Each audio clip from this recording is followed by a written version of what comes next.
stands, one nation, under God, indivisible, with liberty and justice for all. Okay, roll call, please. Here. Bernie Grant. Peter Creel. Here. Medina Atchison is excused. Jackson Paul. Here. Jeff Jar. Brian Cullen. Here. At this, before us, we have the agenda for tonight's meeting. Do I have any action concerning the agenda? Through the chair, I'd like to approve the agenda, or make a motion to approve the agenda for tonight. Support. We have a motion and support for approving the agenda as presented. Any discussion? All in favor signify by aye. Aye. Any opposed? Okay, next item is minutes. We have the minutes before us of the regular meeting of May 28th, 2025. Do we have any action concerning the minutes? Through the chair. I make a motion to approve the minutes from the regular meeting of May 28th, 2025 as presented.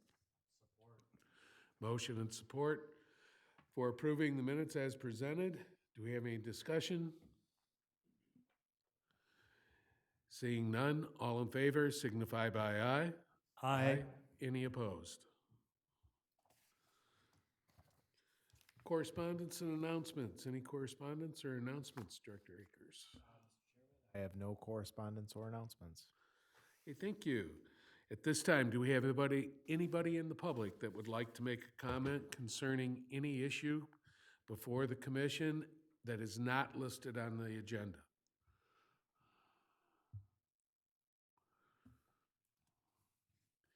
Seeing none, moving ahead.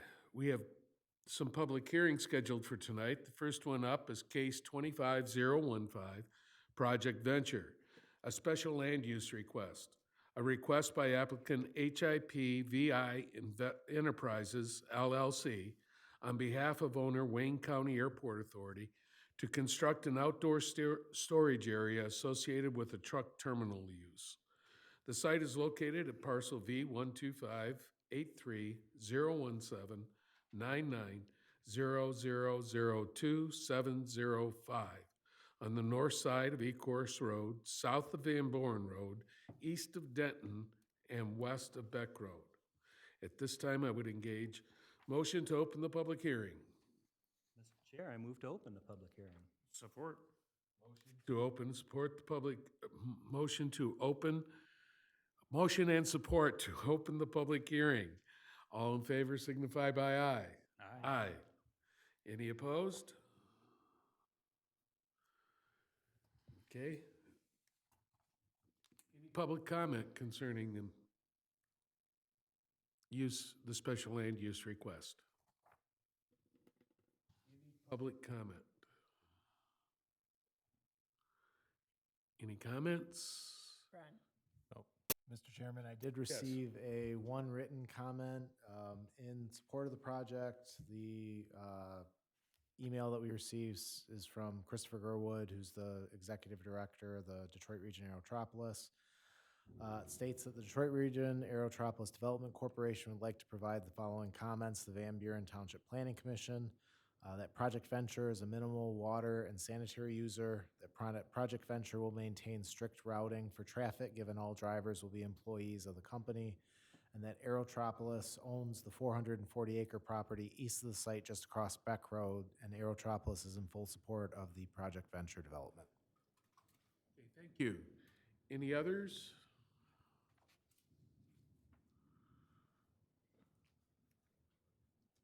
Seeing none, I would entertain a motion to close the public hearing. Chair, so moved. Second. We have a motion and support to close the public hearing. Any discussion? All in favor signify by aye. Aye. Item number 2, gas station zoning ordinance.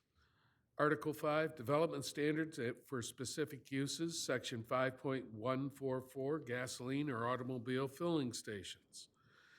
At this time, I would entertain a motion to open the public hearing. Mr. Chairman, I move to open the public hearing. We have a motion and support to open the public hearing. Any discussion? All in favor, aye. Aye. Any opposed? Okay, public hearing is open. Do we have any comments concerning the gas station ordinance? Any comments concerning the gas station ordinance?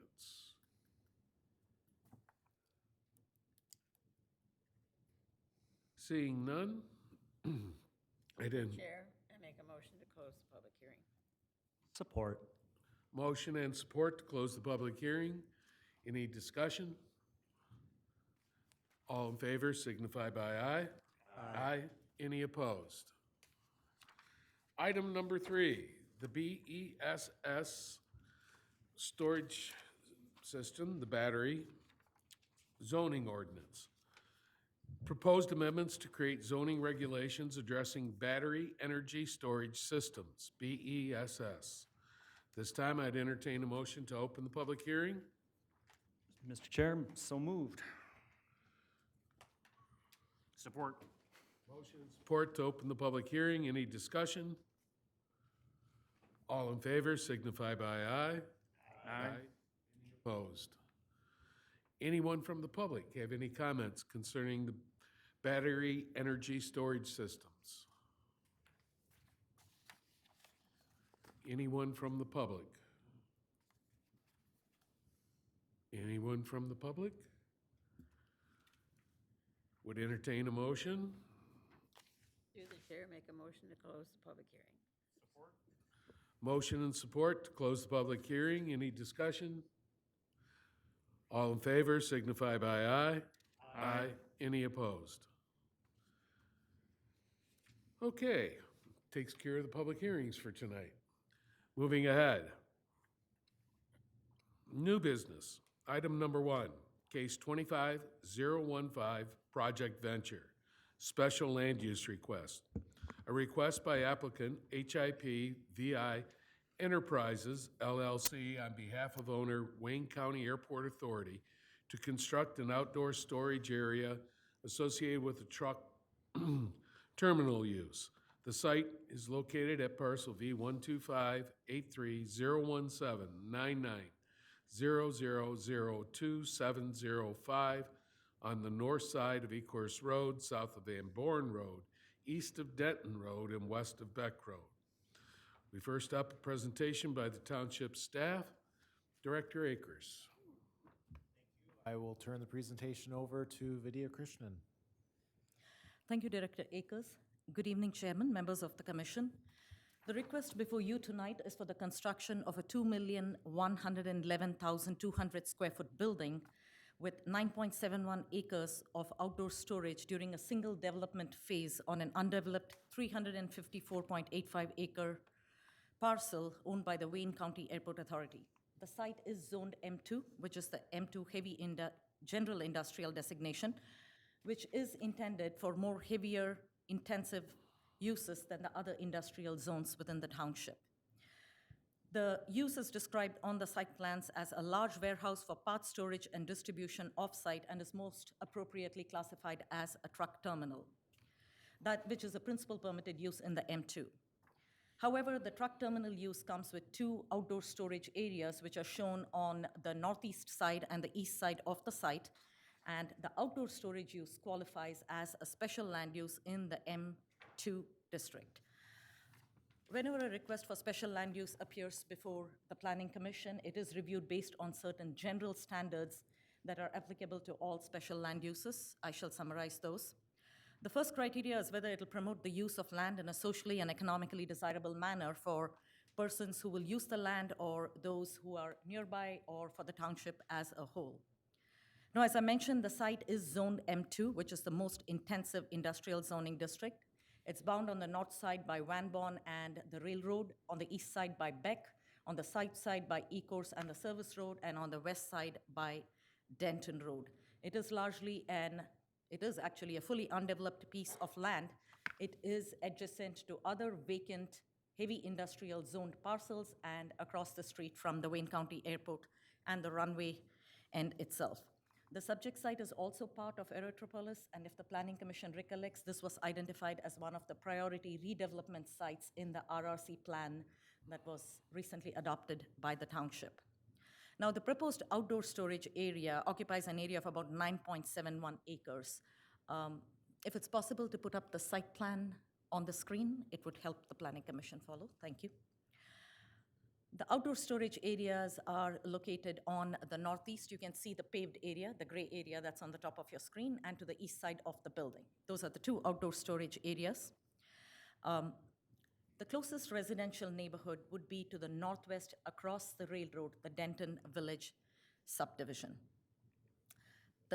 On the east side, if you look across from Beck Road, across from the railroad, there are a few single-family residences. These are, however, non-conforming single-family residential uses since the sites are actually zoned M1.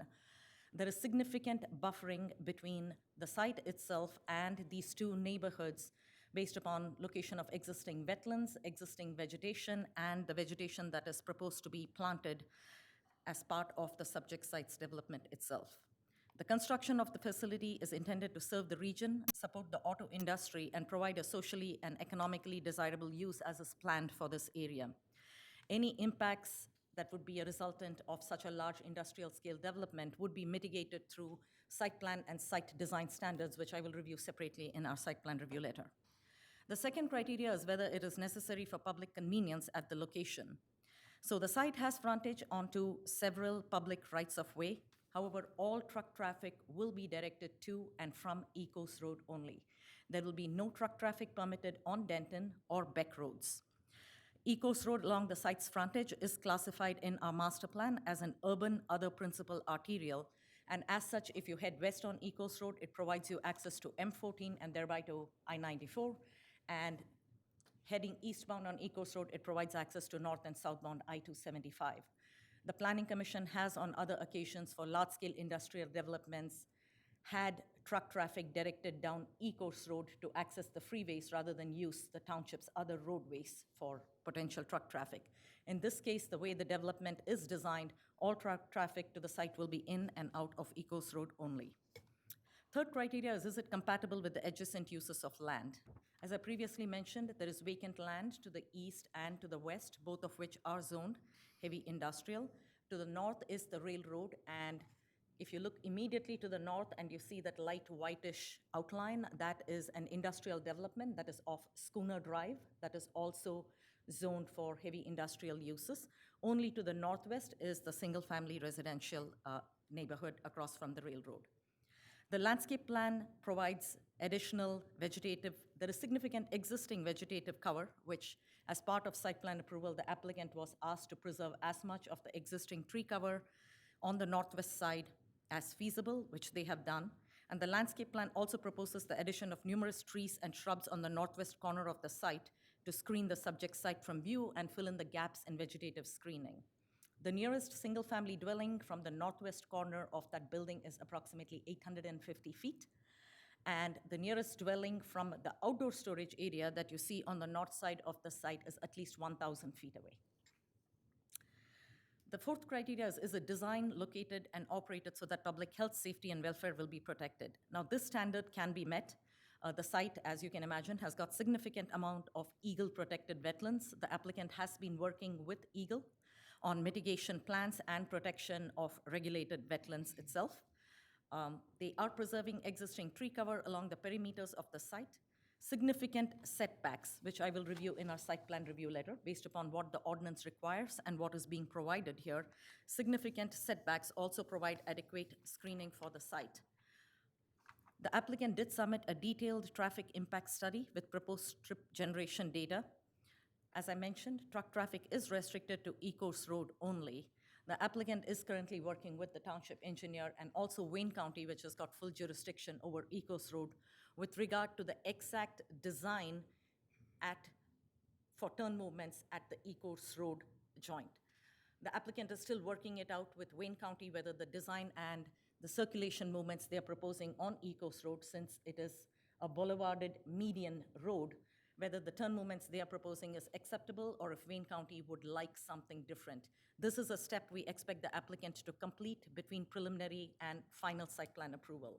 The reason we were comfortable bringing them before you tonight is no matter what Wayne County's determination is with regard to the Ecos Road circulation design itself, the overall circulation pattern of the site with all truck traffic being in and off E-course, and the circulation pattern once the access drive enters the site will remain unchanged as it comes before you for final site plan approval. The next one is, can it be adequately served by public services and facilities? Now, this is a warehouse for storage and distribution of automotive parts. As such, the need for water and sewer is significantly less than if it were a manufacturing facility.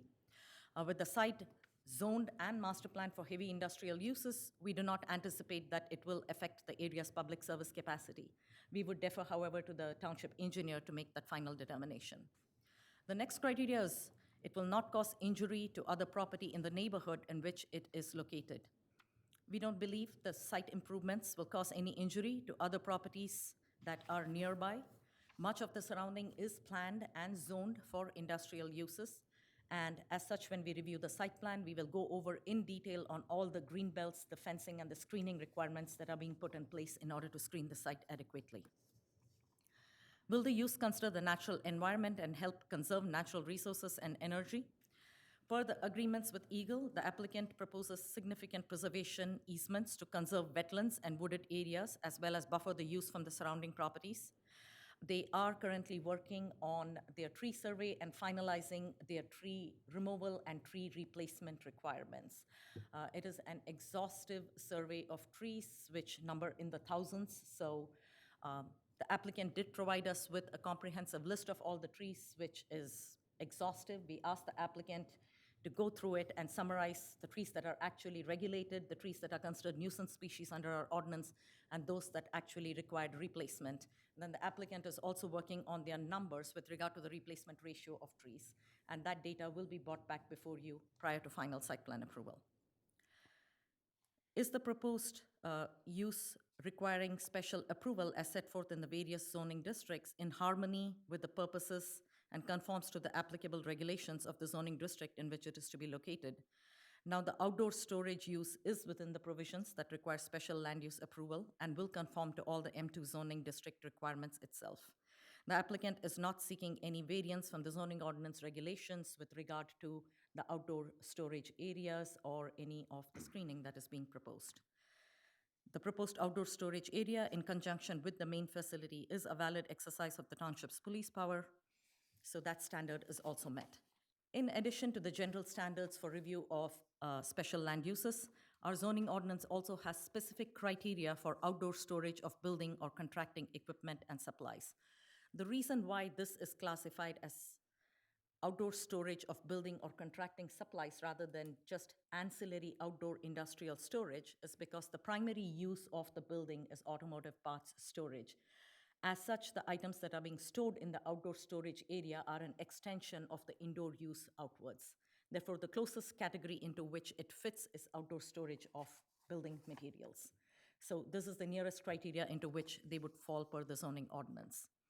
There are 7 different standards. The first one being no such storage shall be located within 100 feet of any street right-of-way and 200 feet from any residential district. The proposal complies. We are reviewing the east side storage area based upon the location of wetlands to see where the storage area limitations lie. No yard setback areas will be used for outdoor storage. A roadway shall be provided, paved area for access to all the outdoor storage, which has been provided. All such open storage shall be screened from all streets on all sides. The Planning Commission may require a 6-foot high permanent wall or additional landscaping with a fence. The application is proposing a combination of fencing, preserved wetlands, vegetation, landscaping, and based upon the plans and the renderings supplied, it appears that there is adequate screening for the outdoor storage areas. In your packet, the applicant has also provided line of sight diagrams to see what the view and appearance of these outdoor storage areas would be from public rights of way. All storage of materials are restricted to a maximum height of 14 feet, and any materials that exceed in stacking above 6 feet are required to be packed or wrapped and neatly stacked. Since this is general, it is not accessible to customers, but the applicant has added a note on the site plan stating compliance. The area of the outdoor storage is to be surfaced with standard duty asphalt, so it's not going to be gravel, and it will be navigable for all emergency vehicles too. And finally, the applicant will be responsible for ensuring that mud, debris, and other items from these outdoor storage areas are not transported or deposited onto the adjacent roadways. Based upon our review of the proposal, we believe the proposed outdoor storage of materials, which is the special land use aspect of this whole project, meets the general standards for consideration of special land use approval in the M2 district and the specific standards for outdoor storage of building or contracting equipment and supplies. So it is our recommendation that the Planning Commission recommend to the Township Board of Trustees approval of the requested special land use, subject to the condition that final site plan approval with a final determination on road access design on Ecos Road in conjunction with Wayne County. I would be happy to answer any questions you might have. Thank you. Anything else from Director Akers? Mr. Chairman, thank you. Okay. My agenda. Planning presentation by the applicant. You have anything to add to this? Please, come up, introduce yourself. I had a whole presentation, but not surprisingly, Vidya nailed it and artfully delivered it, so I think it'll be quite duplicative, but I'll keep it very brief if that's okay. Good evening. My name is Danny Sampson. I'm the Chief Development Officer at Sterling Group, and on behalf of the Hillwood Sterling Development Team, we're honored to be before you tonight. We're appreciative for the opportunity to share this brief presentation regarding our proposed warehouse development on Ecorse Road between Beck and Denton Roads. I'm joined here tonight with Manny Torgo of Sterling Group, Zach Bianchini from Hillwood, Andy Perel from Hillwood, and from the Stellantis team, Anthony Fioretto and Greg Southwick. They're both here as well. By way of background, our Hillwood Sterling team has extensive development experience in Southeast Michigan and has developed over 8 million square feet of projects over the last approximately 8 years. Our success locally and around the country, building relationships with communities and building buildings like the one we're here to discuss tonight, is the reason why we have been so fortunate and to realize such success. Our approach is transparent, collaborative, and authentic. To that end, we're very proud of the collaboration that we've established with Supervisor McNamara, Director Akers, and the entire Van Buren Township team. Brittany, Vidya, it's been an amazing experience, to be very honest with you. We've worked in a number of different communities, and this was unique and exceptional, and we're appreciative, to your credit.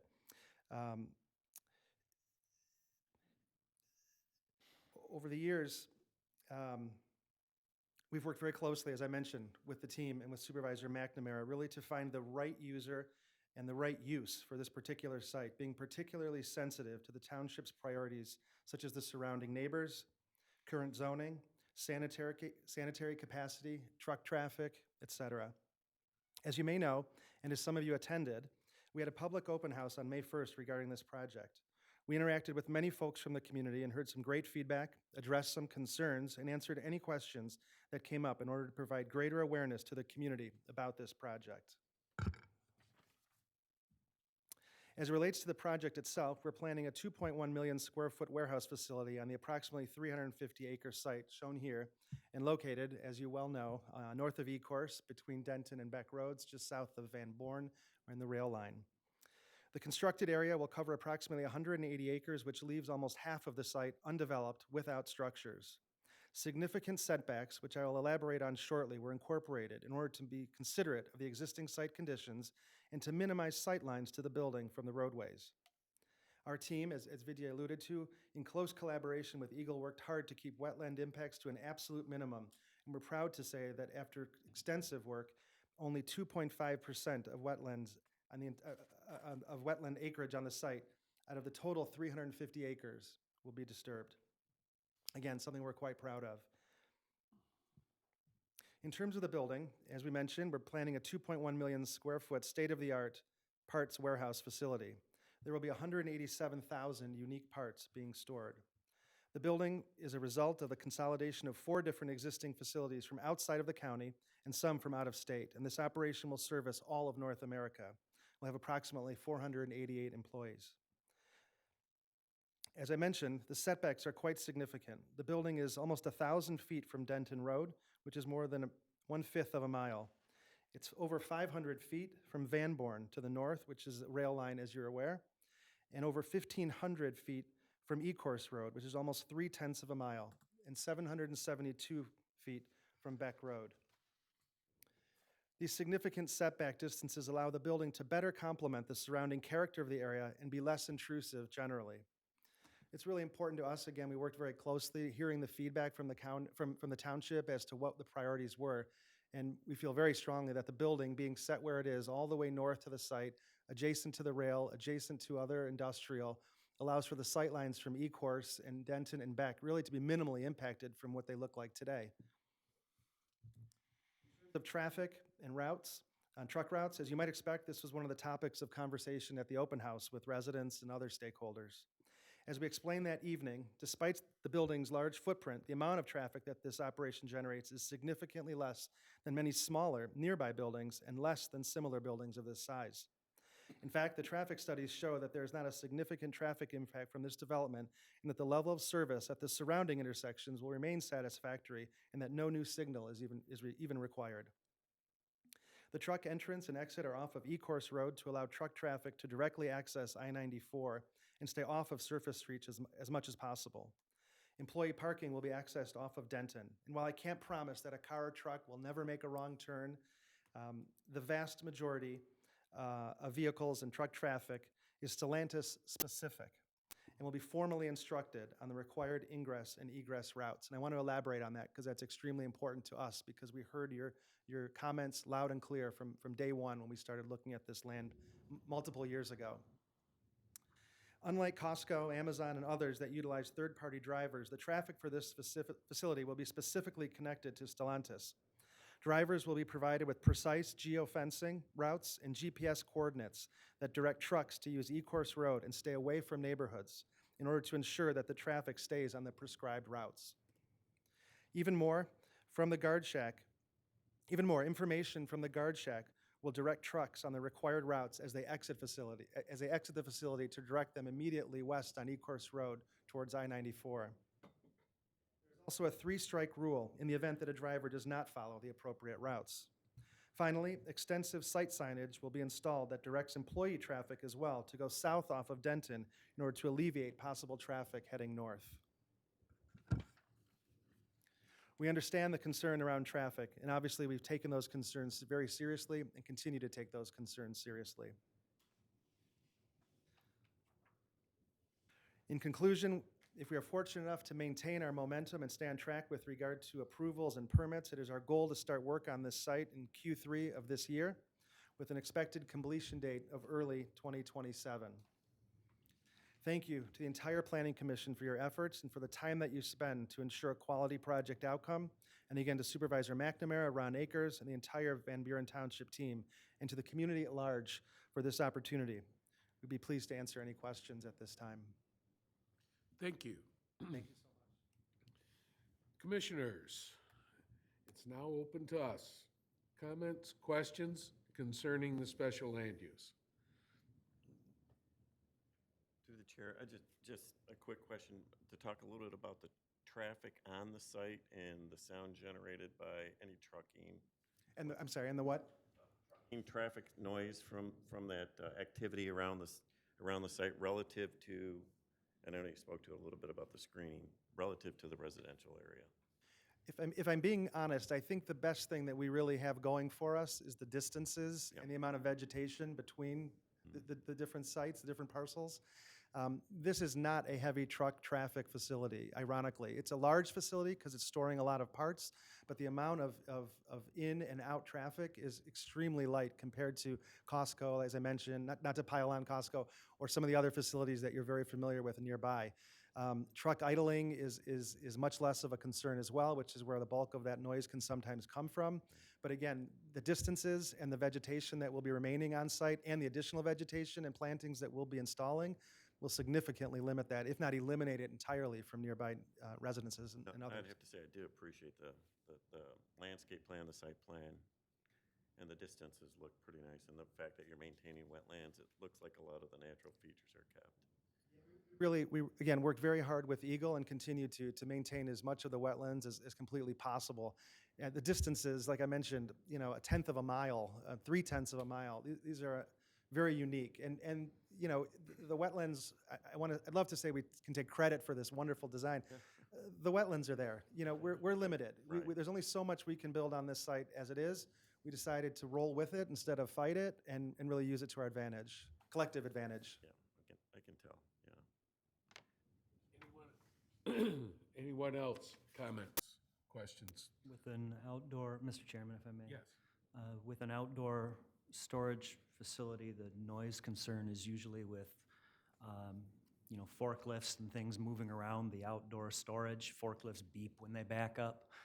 But it looks to me from our consultant's report that the distance from this, specifically from the outdoor storage areas, is far enough that that sort of noise should not be an issue in the consultant's opinion, correct?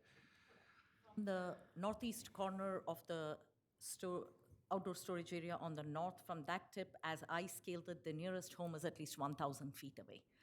So it's, noise is not going to carry that far, especially with the vegetation that's going to be preserved and when their landscape plan is implemented.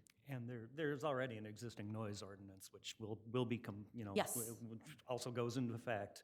But we don't expect to get anywhere near that due to the distances of the outdoor storage areas Correct. from those that it might potentially impact.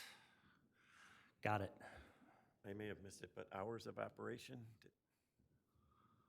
The hours of operation, the bulk of the hours, there are 2 shifts that will be working at this facility. It'll be a 24-hour facility, but the 2 shifts will be the bulk of the operation. Okay. So operations in the outdoor storage area, is that around the clock as well, or is? It will vary. It will vary. But again, one of the things that we did was strategically locate that storage area. So it's, again, adjacent to the rail line. It's adjacent to current industrial uses already. So we really tried to marry it with what was there. There's nothing going to be happening on this site that's going to be louder than a freight train going by or an airplane taking off to the south. So I'd be very surprised if there's going to be any complaints regarding noise. They're probably used to trains. Really. What exactly is going to be stored in the outdoor storage area? For the multiple items, but for the most part, frames. Neatly stacked, very organized, very orderly. Frames usually. Well, we won't be exceeding the 14 feet. How many frames that is, I couldn't tell you precisely. 2, it's not going above 14. We're not messing with Vidya. I want to be very clear. The railroad track rise to do some screening as well, right? Yeah, some noise buffer as well. Anyone else? Comments, questions?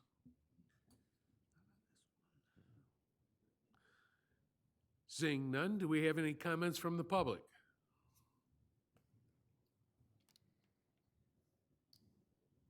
Comments from the public.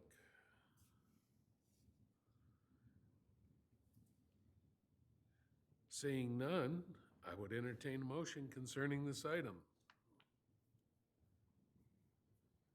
Mr. Chair, Commissioner Jar?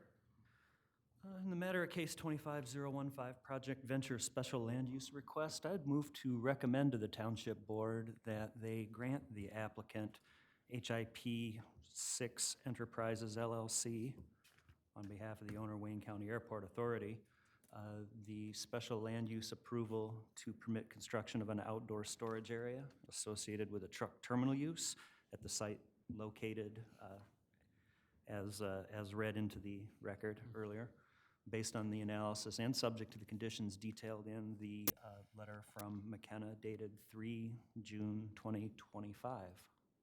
Support.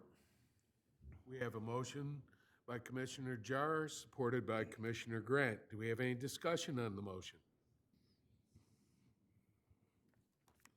Seeing none, roll call vote, please. Jackson Paul? Peter Creel? Yes. Bernie Grant? Yes. Sherry Budd? Jeff Jar? Yes. Brian Cullen? Yes. So we've given you the special land use. Now, the next item up concerns the preliminary site plan. It is item number 2, case 25015, Project Venture, preliminary site plan approval. A request by the applicant HIP 6 Enterprises LLC on behalf of owner Wayne County Airport Authority to construct a 2,111,200 square foot warehouse building. The site is located at parcel V 125-83-017-99-0002-705, on the north side of Ecorse Road, south of Van Buren Road, east of Denton Road, and west of Beck Road. This time, do we have presentation by the township staff? Director Akers? Chairman, I will turn the presentation over to Vidya. Thank you, Ron. Good evening again, members of the commission. With regard to the site plan, as I mentioned, the site is zoned M2 General Industrial, and the use is classified as a truck terminal, which is a principal permitted use. You just acted on the outdoor storage areas, which forms the special land use component of this use. A little bit of description on why it is classified as a truck terminal. Typically, truck terminals have a loading dock to floor area ratio greater than 1 dock for every 4,000 square feet. In the hierarchy of industrial buildings, it typically goes for warehouse being the least intensive, followed by distribution centers, followed by truck terminals, which end up being the most intensive. In this case, the floor area to dock ratio is there is 1 dock for every 20,300 square feet. So there is only 1 dock. The sheer size of the building, even though there are 100 docks shown, the sheer size of the building at 2.1 million square feet minimizes the appearance of the number of docks. However, in anticipation for the size of the distribution, parts distribution warehouse that is, and the possibility that additional dock doors could be added makes it necessary to classify this on the more intensive side of the use, which is the reason why we believed that a classification as a truck terminal would be more appropriate, which is probably the most intensive industrial use for any trucking use in our zoning ordinance. All of the required information, you have a very voluminous site plan review packet. All of the required information per the zoning ordinance has been included in it. With regard to the dimensional requirements, there are multiple structures on the site, not just the main distribution center warehouse itself. There is also a water tank on the northwest side. There is a guardhouse as you enter off Ecorse Road, and the outdoor storage areas. All of these comply with the required setbacks for the M2 district itself. Now, the maximum permitted building height is 40 feet or 4 stories. The proposed building height is 45 feet 9 inches. The zoning ordinance does allow height increase up to 60 feet and 5 stories, provided all the setbacks are increased by 1 foot for every foot height increase above 40. The applicant far, far exceeds that. As was mentioned, they are 1,500 feet from Ecorse Road and close to 1,000 feet already from Denton. So they far exceed all the required setbacks. One of the biggest aspects of this project, as has been discussed, is access and circulation. Now, the traffic impact study will be more detailedly explained by Paul for the township engineer's take. From a planning standpoint, because the project is of such a scope and traffic is an essential component of the use itself, we also do a little bit of a dive into the actual traffic study. They did submit an updated traffic impact study dated May 2025, prepared by Langham, Michigan, Inc. Now, the salient features of the report are most employee traffic, which is 50%, and truck traffic, 70%, is anticipated to come from westbound Ecorse Road, and the remaining truck traffic, about 30%, and employee traffic, 20%, will come from eastbound Ecorse Road. Per the study, the level of service will remain adequate for southbound Denton Road with no roadway improvements, but in the future, if ever the adjacent parcels also get developed for industrial uses, there might be a possibility of the need for a signal at the intersection of Ecorse and Denton if Wayne County so chooses to put one in the future. But it is not part of this project itself, nor is it being required as part of the traffic impact study. Now, the plan shows an exclusive right turn lane at the truck entrance for westbound truck traffic was determined not to be necessary due to staggered arrivals. Now, the previous site plan version that we saw actually showed a tapered deceleration lane at the entrance of westbound Ecorse that is not actually shown on this set of plans. We typically believe, especially since Ecorse Road is a high-speed road, it is not a regular 35 or a 45 mile per hour lane, a deceleration lane would probably be essential, which of course is finally within Wayne County's purview, for trucks that are slowing down in order to make a turn into the site to move into that lane rather than try turning from main Ecorse Road onto the site itself. Due to the influx of the traffic and slower traffic that enters and exits, the plan is proposing that there is a direct left turn out of the site as you exit onto eastbound Ecorse. So the vehicles that are exiting will be able to make a left turn to head east onto Ecorse Road. Now, the design appears to be functional. However, two-way crossovers are not typical in Southeast Michigan.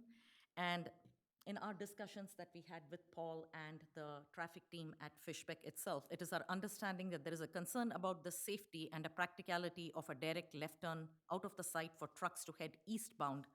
The problem is the width of the median on Ecorse Road is only 40 feet. While the size of a typical truck that exits the site is a WB67, which is a semi-trailer, that's got a total length of 73.5 feet. So a truck that is attempting to actually leave the site and make that left turn, it's not exactly going to be accelerating. It's going to make that slow left turn. It's probably going to be blocking all of westbound Ecorse Road while attempting that turn.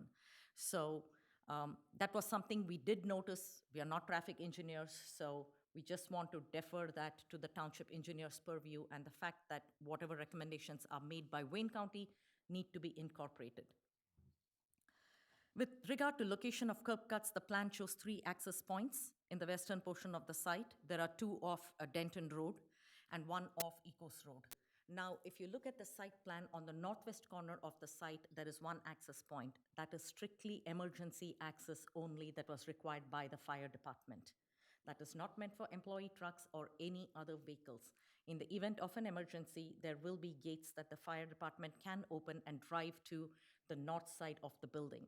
Because of the size of this building, a conventional approach of a fire truck entering from, if there is a medical event at the northeast corner outdoor storage area, by the time the fire truck enters through the Ecorse Road, navigates the whole site and gets there, it's a significant duration. So the fire marshal required that a northern access, emergency access, be provided for the north side of the building.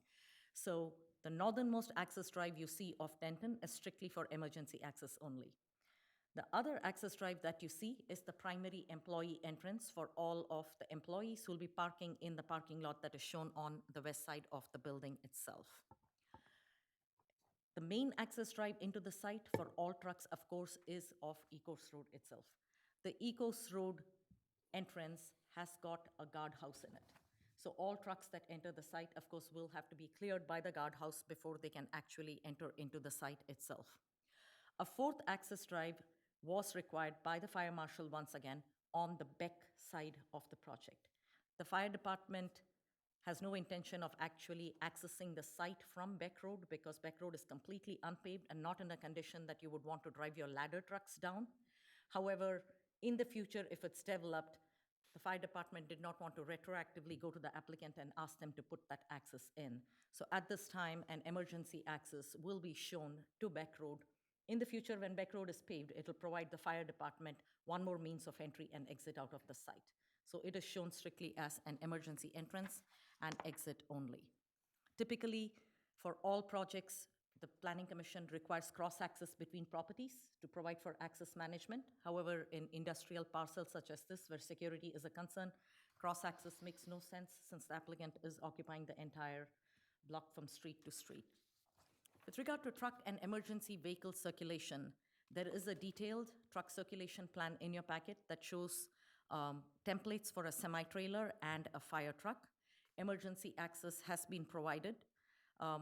We had previously requested that the arrangement of parts and materials and access lanes be shown clearly in the outdoor storage area. And the reason for this is even though they are stacked, if for some reason there is a fire in that area, the fire department needs to have navigable lanes to drive through. After all, the 2 outdoor storage areas are approximately 9.71 acres.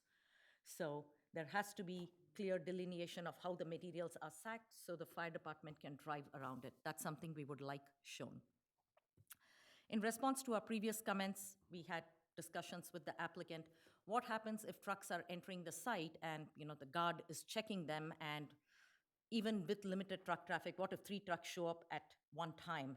And now you have a backup at the guardhouse and there is an emergency. The fire truck cannot get through. So in response to those discussions, the applicant has created a bypass lane on the east side of the guardhouse. So a fire truck, even if trucks are backed up, the fire truck can actually go around them and make it through. What we had also recommended is that from the access drive till the guardhouse, the curbs on both sides be mountable, so that if a fire truck is coming, those semi-trailers can at least mount the curbs and clear the area for the fire truck to make it through.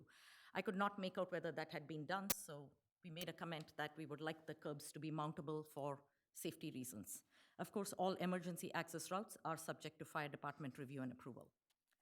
Now, the zoning ordinance requires that all developments requiring site plan review are required to provide sidewalks along all public streets and major thoroughfares.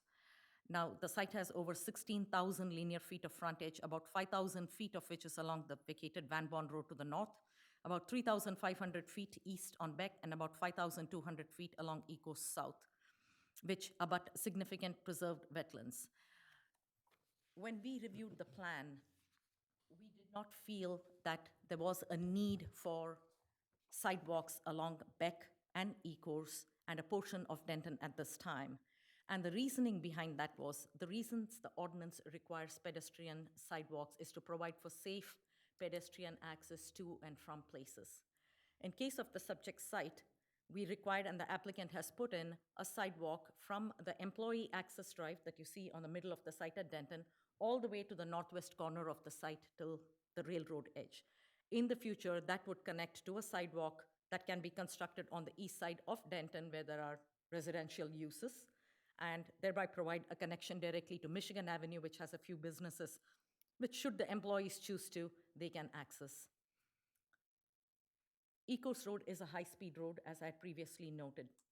When we reviewed the project for Subaru at M14 on the northwest side of Denton Village, at that time we had recommended the incorporation of a sidewalk, and the applicant had approached MDOT, and MDOT was not supportive of putting in a sidewalk because they did not want to encourage pedestrians to walk alongside of a 55-mile-per-hour road that had no businesses in it.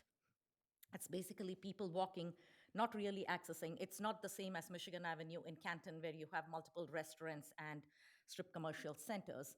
In the frontage along Subaru, there's really nothing. So if you're walking, it's basically somebody is walking along a high-speed rate where it's posted as 55, which nobody drives. So they were not keen on encouraging that kind of walkway. In this case, it is our opinion from a planning standpoint that a sidewalk along Ecos really does not serve a purpose. You have the airport on one side, which is which is a restricted, secure facility with fencing all around it. Encouraging somebody to walk along the site's frontage, which really leads to nowhere, because further west of the site is more industrial parcels, which then eventually, as seen in the applicant's map, will connect back onto M14, once again going back down the same road. Similarly, on Denton Road, south of the employee access drive, if they come south up to Ecos Road, there's really nowhere to go at that point. There is nothing really for them to access over there. So we did not require the applicant to put in sidewalks along the remaining portion of Denton or Ecos. The applicant will, however, require a variance from the Zoning Board of Appeals for the same, because, like was correctly pointed out to us, the zoning ordinance does not give the Planning Commission the flexibility to grant that deviation. However, we believe the applicant can make a sufficient case based upon existing wetlands, the nature of the roadway, the speed, and the encouragement of pedestrian traffic in those areas as not being appropriate for sidewalks. With regard to Beck Road, now Beck Road is completely unimproved at this time, and it is in a bad condition, which is why even the fire department didn't want to go down Beck Road. So at this point of time, putting in a sidewalk down Beck Road would serve no purpose, because if in the future Wayne County ever decides to improve Beck Road, that entire sidewalk will be torn out again as part of the right-of-way improvements and to put their utilities in. And north of the railroad, there is once again no sidewalk connection. And then there is only a ditch on one side. If you look at the west side of Beck Road, all the way till you connect to Michigan Avenue, both in Canton and in Van Buren section, there is only a ditch that falls off. So at this time, a sidewalk along Beck Road also does not serve a purpose. However, there could be a case made that in the future, if Beck Road is ever paved, a sidewalk will help provide that connection all the way to Michigan Avenue, should Canton's portion also put in their sidewalks, because at the corner of Michigan Avenue and Beck, there is now a lot of commercial development which can be accessed. However, we would recommend that sidewalk along Beck Road be deferred at this time, because putting it in at this time would really serve no purpose at all and would in fact be an improvement that is going to get ripped out at such time when the road gets developed by Wayne County. So our recommendation would be the applicant seek a variance from sidewalk provision along Ecos Road and the southwest side of Denton Road, and the Planning Commission make a determination whether the sidewalk along Beck Road can be deferred or decide the terms of such deferment. With regard to parking and loading, based upon the ordinance standards, the site requires a total of 1,449 parking spaces. The applicant has provided a total of 650 parking spaces. As the Planning Commission has always encouraged the reduction in the amount of impervious surface area. And in most cases, the Planning Commission does have the flexibility to modify the parking requirement based upon the applicant's demonstration that the parking that is being provided is more than adequate to serve their needs. In this case, the applicant has presented that the parking that is being provided is more than adequate to serve their employees.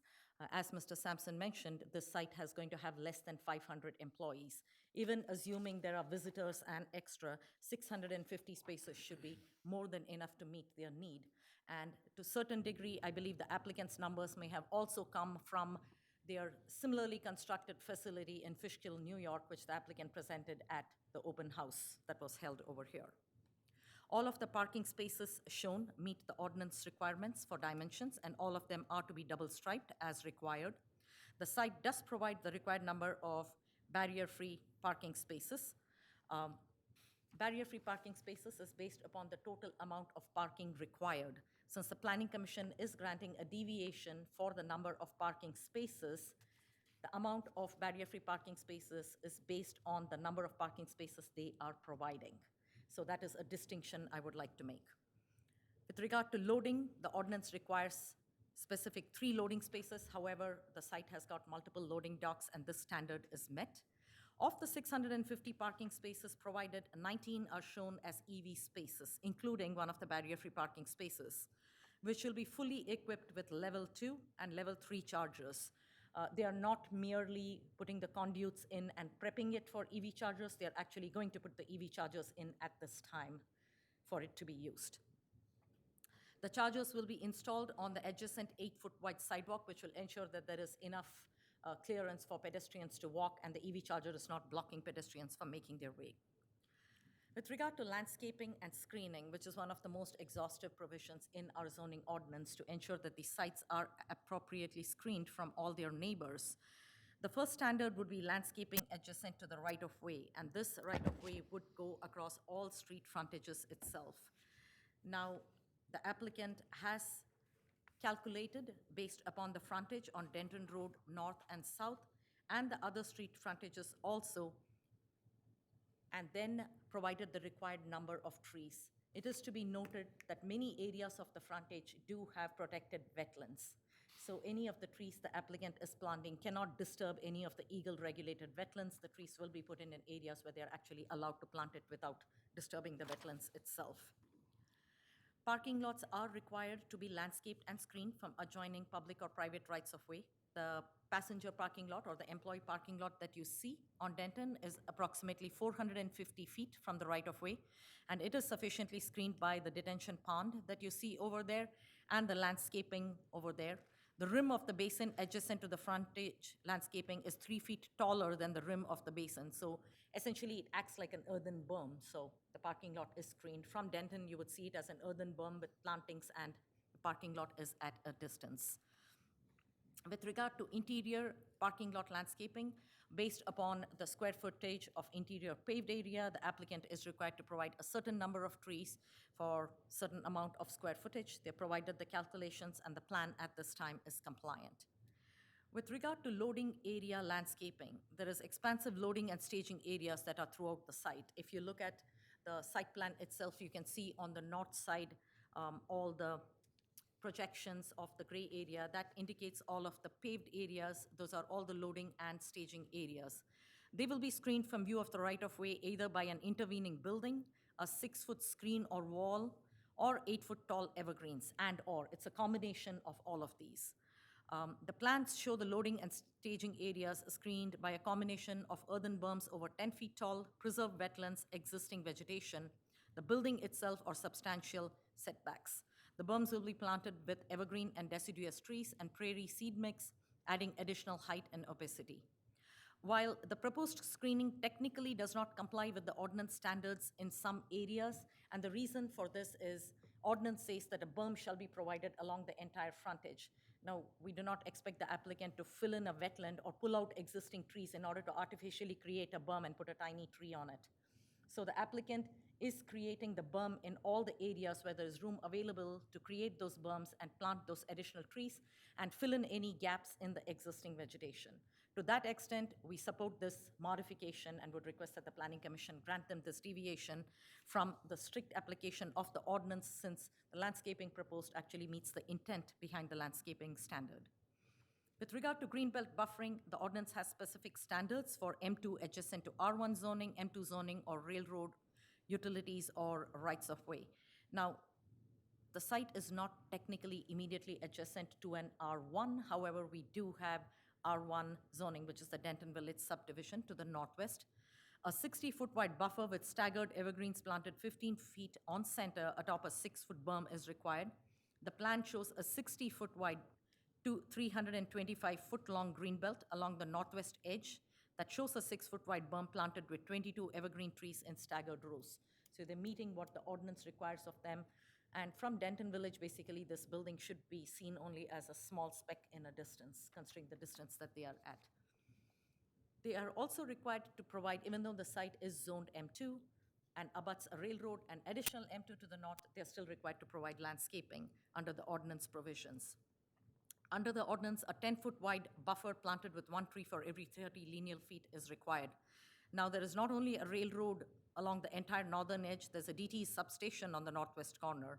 So in lieu of the 10-foot greenbelt and trees, several prairie-seeded berms, preserved wetlands, and existing vegetation provide substantial coverage.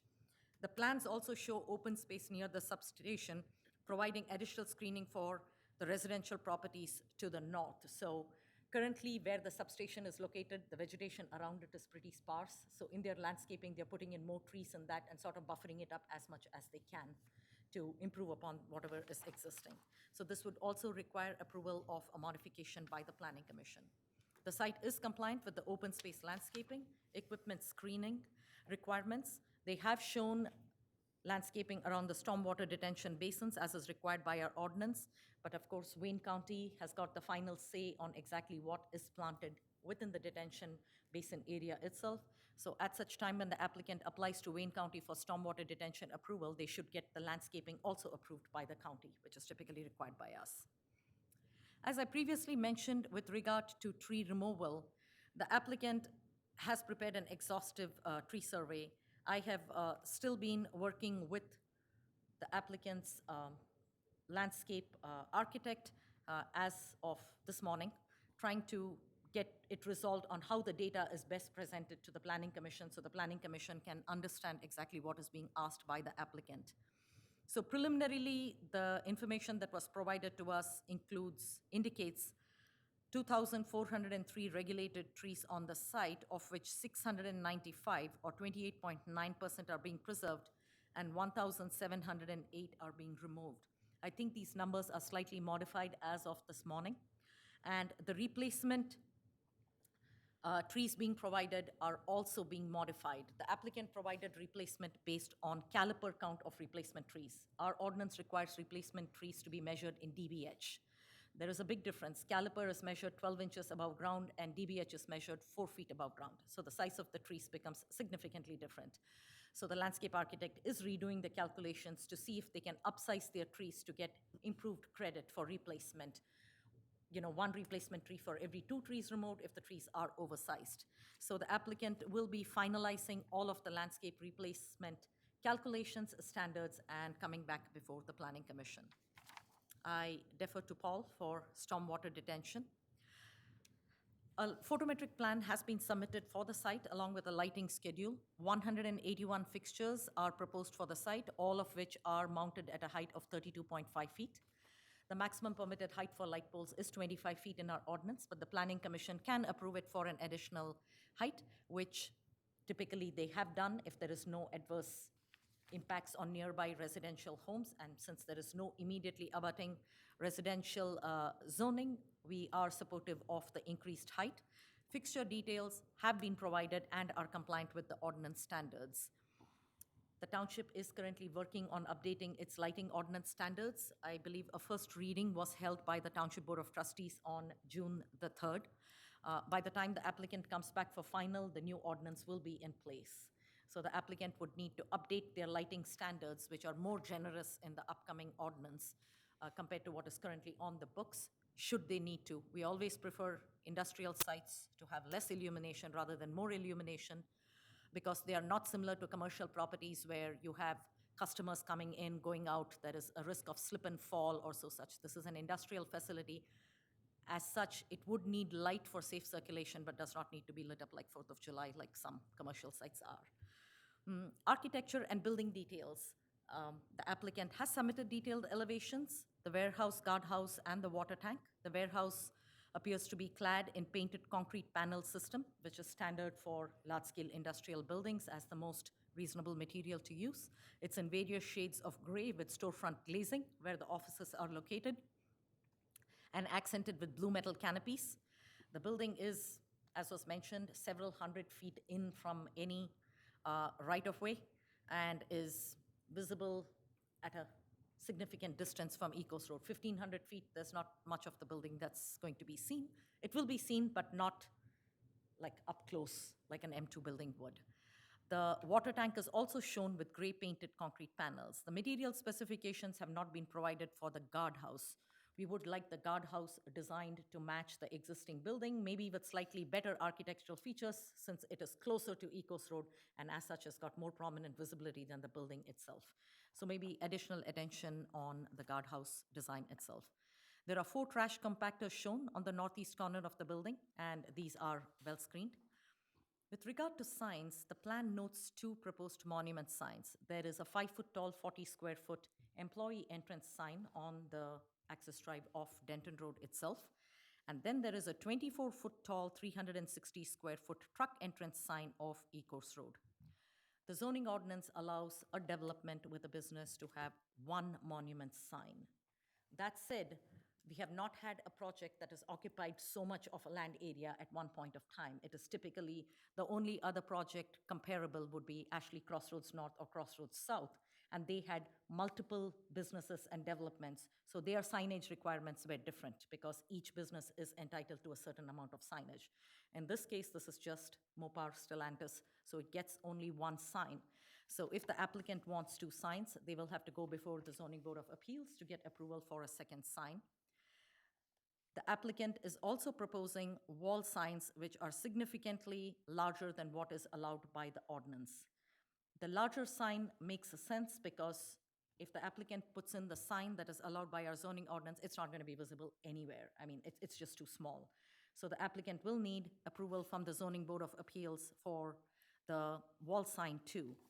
With regard to the monument sign, while we are supportive of the applicant needing 2 signs, one to identify the employee entrance and one to identify the truck entrance, we do believe the sign that is off Ecos Road needs to be significantly downsized both in height and area. After all, this is not a site that is open to the public or to other businesses. This is a guarded, gated facility that is limited only to the employees and to the truck traffic for Stellantis itself. So the sign needs to be just enough to be visible for their trucks to be able to make the turn. It does not need to be 24 feet tall or 360 square feet in size. So when the applicant applies to the Zoning Board of Appeals, that sign needs to be significantly scaled down from what is shown at this time. With regard to fencing, a 10-foot tall vinyl-coated chain link fence is shown around the developed edge of the property. So now the planning typical fence height is 6 feet. Planning Commission is allowed to go up to a height of 8 feet if you determine it necessary to adequately secure the site. So the applicant either needs to reduce the fence height to 8 feet and get Planning Commission approval, or if they do want 10 feet to secure the materials that are stored on the site, they can provide justification and go before the Zoning Board of Appeals seeking approval for that. All fencing visible from public rights-of-way is noted as decorative, but we don't have manufacturer's cut sheet details, so we would like to see what exactly this looks like. Our recommendation always is for industrial developments. Decorative fence implies it's either wrought iron or it's black painted aluminum. The design on top can be designed to prevent people from trying to climb over the fence. There are lots of innovative designs for it. It does not need to have spikes on it. It can be curved inward or outward to make it a deterrent. So the fence design needs to be provided to the Planning Commission. Finally, the recommendation. The applicant has diligently worked with the township staff and consultants over the past several months, and I know they have been in the process of working on this plan for months, if not years before that. We have, since the onset of this project, reviewed every aspect of the project, from preservation of wetlands to the green belts to protecting the Denton Village neighborhood to preserving wetlands to tree replacements to how the trailer staging area is going to look, line of sight diagrams. With that all done and said, the applicant has been very receptive in incorporating the changes that we had discussed all through this time. So based on that, it is our recommendation at this time that the Planning Commission grant preliminary site plan approval for Project Venture to be located at the parcel number listed, subject to the 15 conditions that are listed in the McKenna review letter dated June 3rd of 2025. These are just details that can be provided before final site plan approval. Further, it is our recommendation that as part of your preliminary plan approval, you grant the following as part of preliminary site plan approval. Deviation for 799 vehicle parking spaces and allowing for the use of non-retail warehouse standard for calculating parking. Approval of screening provided for all loading areas, which includes a mix of seeded and planted berms, preserved wetlands, vegetation, and setbacks.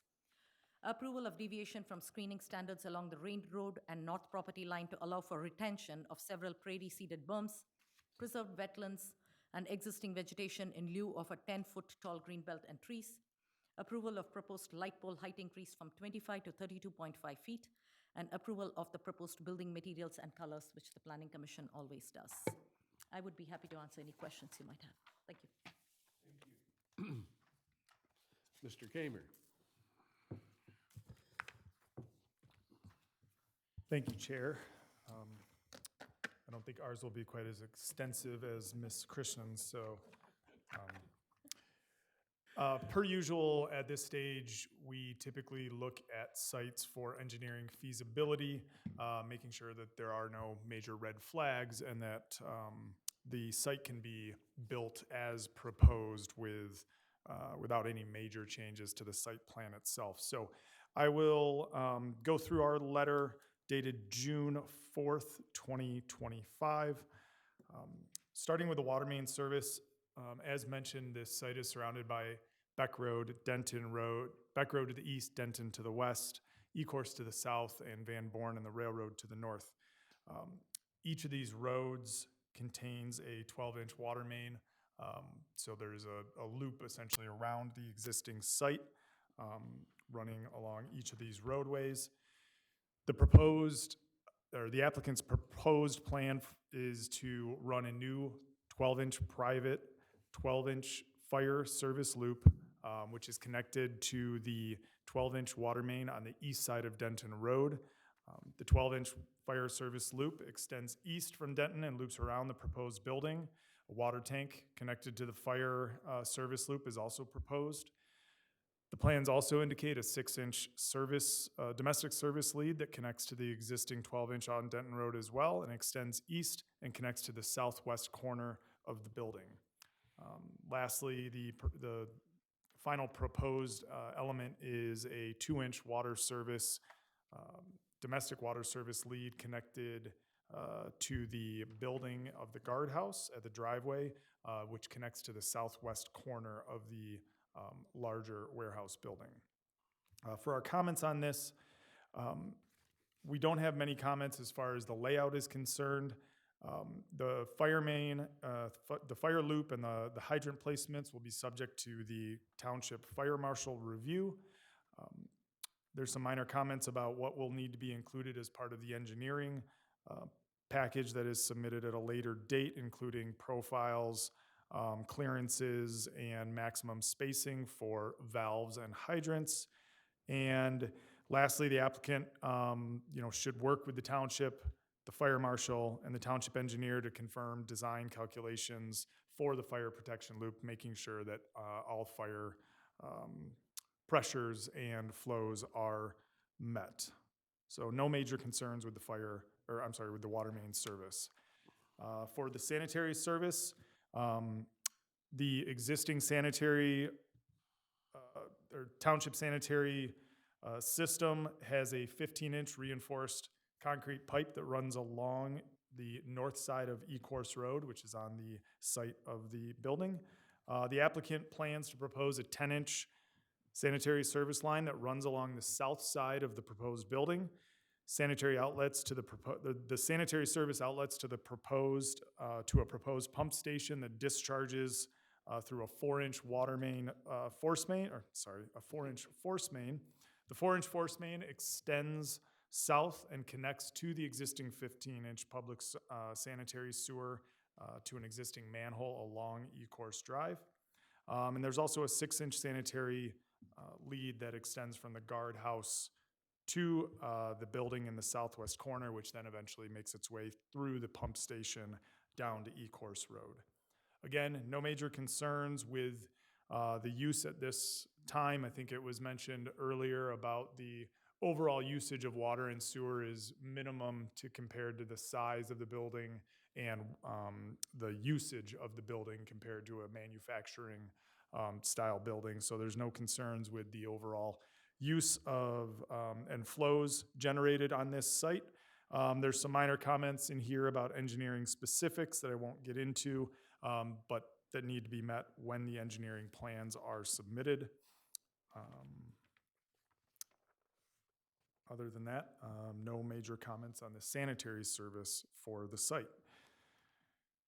Stormwater management is always a large portion of our review when it comes to the engineering aspects. Currently, the applicant's plan includes a fully enclosed stormwater collection system utilizing catch basins, manholes, and sewers to convey the collected stormwater to 5 different open detention ponds throughout the site. Each pond includes a stormwater pump that discharges through a controlled flow to the Smith drain and the Horner drain. So on the site, there are actually 2 drains. In the southwest corner is the Smith drain. In the kind of south to southeast quadrant is the Horner drain, which essentially are the same drains. The Smith drains into the Horner drain. The biggest thing that we say at this time is making sure that the applicant has initial and early conversations with the county, as the county has overall stormwater management, the final say in stormwater management. There are some items in our comments regarding township standards that the applicant should review and incorporate into their design or have conversations with us as to how to integrate those within the county standards as well.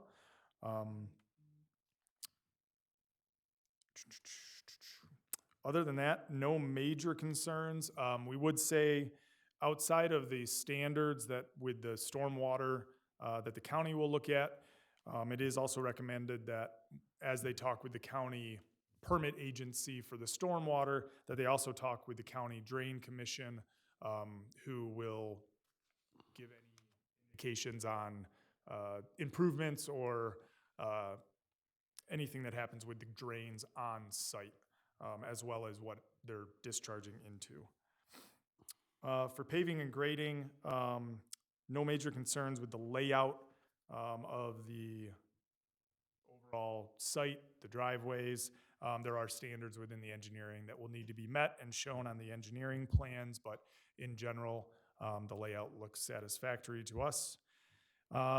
Finally, for the traffic, I know the traffic has been a big point of focus, both early on under staff review and during this review. And as Ms. Krishnan mentioned, the applicant had submitted an early traffic study when we did our staff reviews.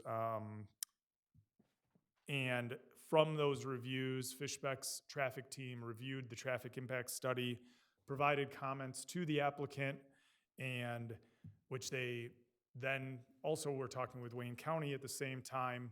They came back with some of the items that were fixed or adjusted, some of them not as much. So what you see in your letter are responses to the initial letter as to what was updated and now what conforms versus what still needs some work. Within the comments that are on here, what you'll see, some of them are items that need to be updated but won't have a significant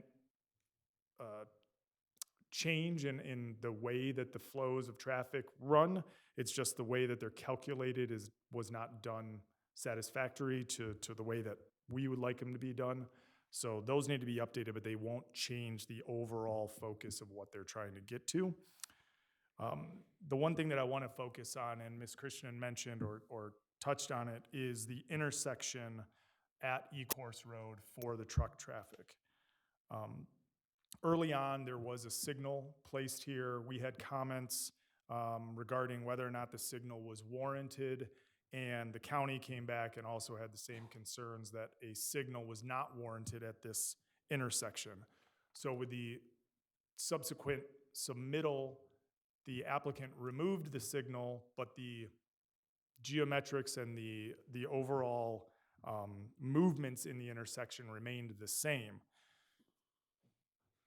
A two-way crossover like they're showing here is atypical for a boulevard in the state of Michigan, and it could be confusing related to the driver expectancy, obviously, as Ms. Krishnan mentioned as well.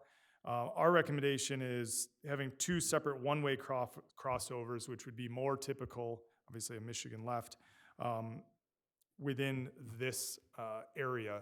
Now, I know we had some conversations with the applicant's traffic engineer, and I know the Denton Road intersection is currently of that configuration, but we don't believe that that configuration is up to standards either. So our recommendation, first and foremost, is to talk with the county, because the county has ultimate say. But we have the same concerns as Ms. Krishnan had as far as how does a truck turning left into the site manage a truck crossing traffic coming, southbound to eastbound, and the stacking space that's involved with all of those. So ultimately, what we told the applicant when we talked with them was, let's have a sit down, Fishbeck, the township, Wayne County, figure out what works best for the township, what works best for the safety of the residents and of the truck traffic coming in and out of the site, and do it right the first time, do it right this time, and move forward from there. So we don't have any concerns that it can be done the right way. There's enough right-of-way, there's enough room.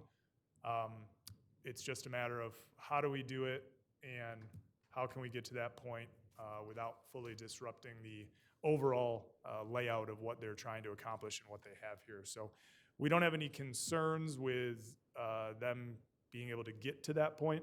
It's just a matter of getting there.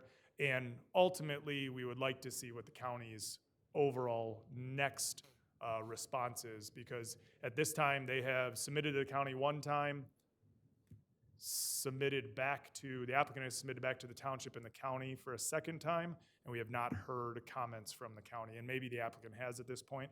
We have not seen a second round of comments from the county at this time.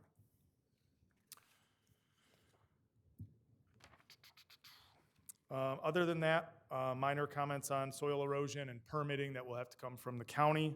But with all that said, based on the feasibility, the engineering feasibility of the site, Fishbeck recommends that the Planning Commission grant Project Venture preliminary site plan approval based on their plans dated May 14th, 2025, and I'm happy to answer any questions you may have. Thank you, Mr. Cameron. Director Akers. I will give an overview of the June 2nd, 2025 letter from the Van Buren Township Fire Marshal. They completed a preliminary site plan review for Project Venture. The focus of the review is fire department access and water supply, and they've reviewed the project based on the Van Buren Township Adopted Fire Code IFC 2021. So water supply, the plans show a 12-inch ductile iron water main connecting at Denton Road and looping around the building. Fire hydrants are shown on the water main loop, and a water tank is proposed to supplement the water supply for fire protection. The fire marshal also notes that page C6.0 shows the area with fire hydrants.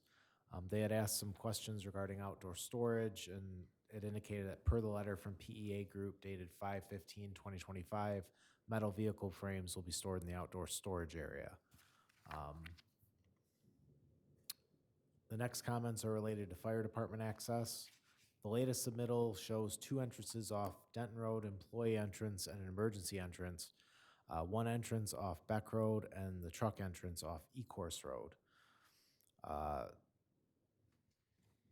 The applicant has provided an emergency vehicle access plan. Is shown around the building with the exception of the main truck entrance off Ecorse Road.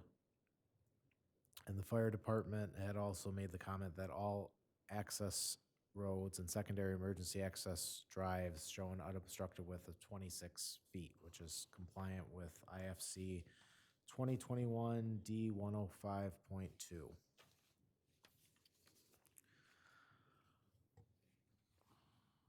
There was when we went through staff review, there was a concern regarding certain fire apparatus roads, and so based on that comment that the fire marshal had made, the latest submittal shows some of those grass pavers that were in one area replaced with concrete, which complies with fire marshal standards.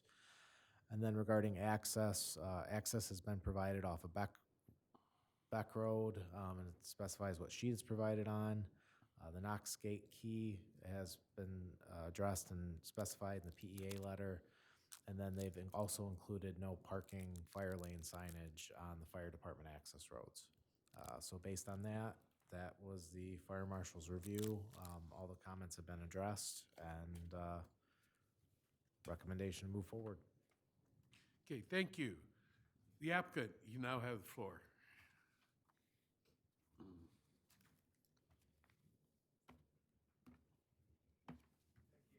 Thank you.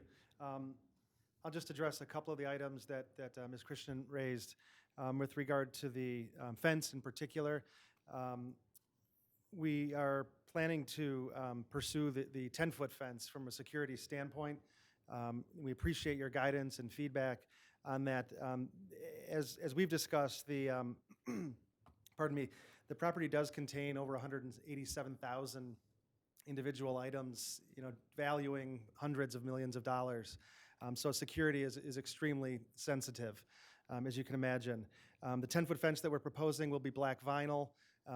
It will not be around the perimeter of the site in its entirety. It will be sort of, let's call it hugging the parking lots and the building and the perimeter area.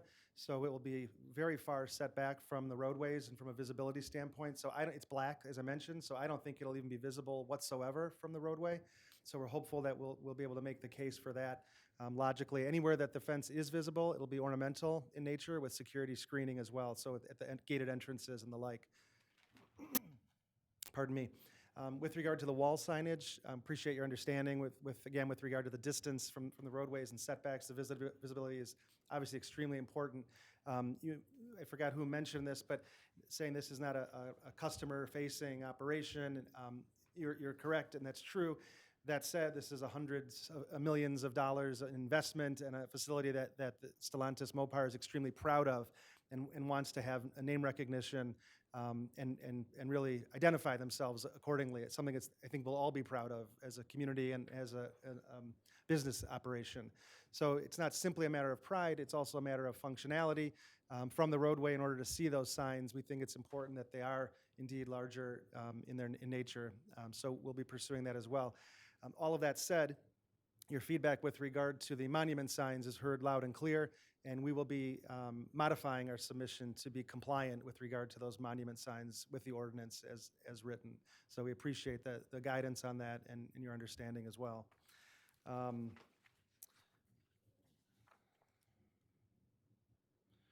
That's really all of the responses that I wanted to make at this time. I'm happy to answer any other questions that might come up. And again, we appreciate the time and effort that you've spent, Mr. Kamer and Ms. Krishnan, on these. It's extensive, and as you said, and we're grateful for the time that you've spent, as well as the back and forth that you've allowed us to make sure that we're doing things in as ideal a way as possible in our mutual benefit. Thank you. Thank you. Okay, commissioners, it's now in our court. Questions, comments? Since we were on the topic of fencing, I just would say that I would absolutely be in support of the fence height being raised to 8 feet, which is the maximum that the Planning Commission is allowed to raise it to, with the understanding that we have several very high security facilities in the township already. Financial institutions, we're talking explosion-proof facilities, and we do understand your need for secure fencing. So I get it, and I think that if you were to get a fence at 8 feet and save yourself a variance, I would be absolutely behind making that change, particularly given the distance that the fence is from the road. And we've also had our staff will be able to share, if they haven't already, some of our security fencing that's already been deployed in the township. Maybe you'll find it's to your liking. I just wanted to throw that out there for you. Anyone else? Comments? To the chair, I have a comment. I was wondering what you thought you would do with the old service drive that hasn't been in use forever. It probably hasn't had any repairs. And I think when you go down Ecorse Road and you're looking toward your facility, the distance between whatever you have to do with Ecorse Road and that service drive is not very nice to look at. Then you got to do something with that service drive, and because it goes nowhere, I was wondering if you would see about having abandoned so that you can even chew it up and plant grass over it, or just get rid of it, because it's very unsightly to the front of that whole project. I wish I could disagree with you, but I think everything you've just stated, it makes perfect sense and is very logical. It's actually outside of our parcel. Right, I And know it's in that. the county's jurisdiction. We talked extensively with the township representatives about it. And I guess what I would say to you is we're open. We're at the table. We want to be supportive of the township's ideal outcome for that. And we'll work with the township and cooperate with the county to that end. Again, it's in our collective interest. It looks the same to me as it does to you. It's ugly and it's in disrepair. Right. And I'm hopeful and optimistic that together we can approach the county and come up with a good solution. But we're happy to cooperate, Thank you. of course. Through the chair, I have a couple questions. Can you describe a little bit more of the south west paved area, what that activity is going to look like? The south of the building? Lower left corner. Southwest. The angled lot, Commissioner? That's a trailer storage parking lot. So that'll be obviously being storing trailers that are being staged or coming in and out. It'll be extensively screened. It's quite far back from the roadway as well, even though it looks like it's the closest to the roadway, which it is. It's pretty far back. There will be berms as well. And then to the east of it, it's worth pointing this out, immediately to the southeast, that's called the RPZ, the Runway Protection Zone. That's part of the area that will not be developed. That's kind of an extension, if you will, from Willow Run Airport, if you can visualize the runway, how that works. And there'll be screening along that end of the trailer storage lot as well. It won't be a berm, it will be an opaque screen that's in compliance with the ordinance as well, to make sure that that's not visible from Ecorse Road and those passerbys. Mr. Sampson, do you have the landscape plan that you can show? Because on this, the trees that you're proposing are not seen. There is a lot of landscaping, Right, that was the yeah. first thing. Yeah, I would this agree with does not that. show it, but there is double staggered row of trees to be planted Yes, completely correct. at the edge of it within the applicant's property, so that trailer staging area will be screened from view. Is there a landscape plan that I you don't have a landscape plan shown on a slide, unfortunately. Thanks, Ron.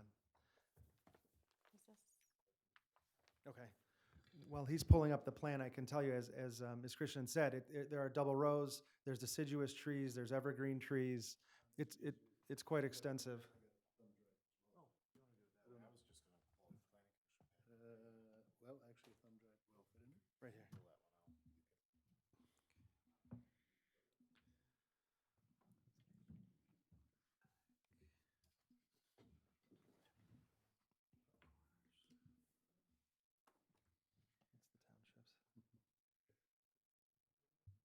So that was one of the first things we brought up when we were doing the staff review, the fact that from eastbound Ecorse Road, the trailer storage area is going to be clearly visible to us, so most it needs to be prominent thing, yeah. screened.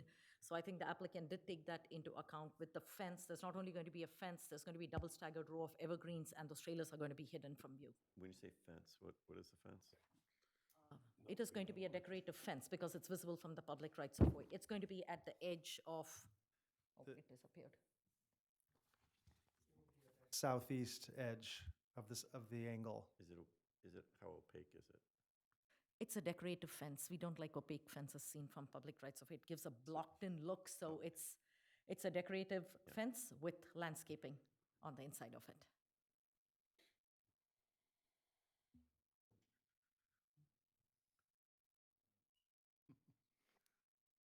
You're doing great. There are a lot of sheets in the plan set. It's part of the workout program. Yeah.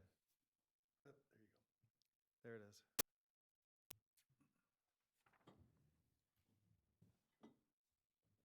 So the plan over here, it shows the double staggered row. If you can see all these tiny circles, that is.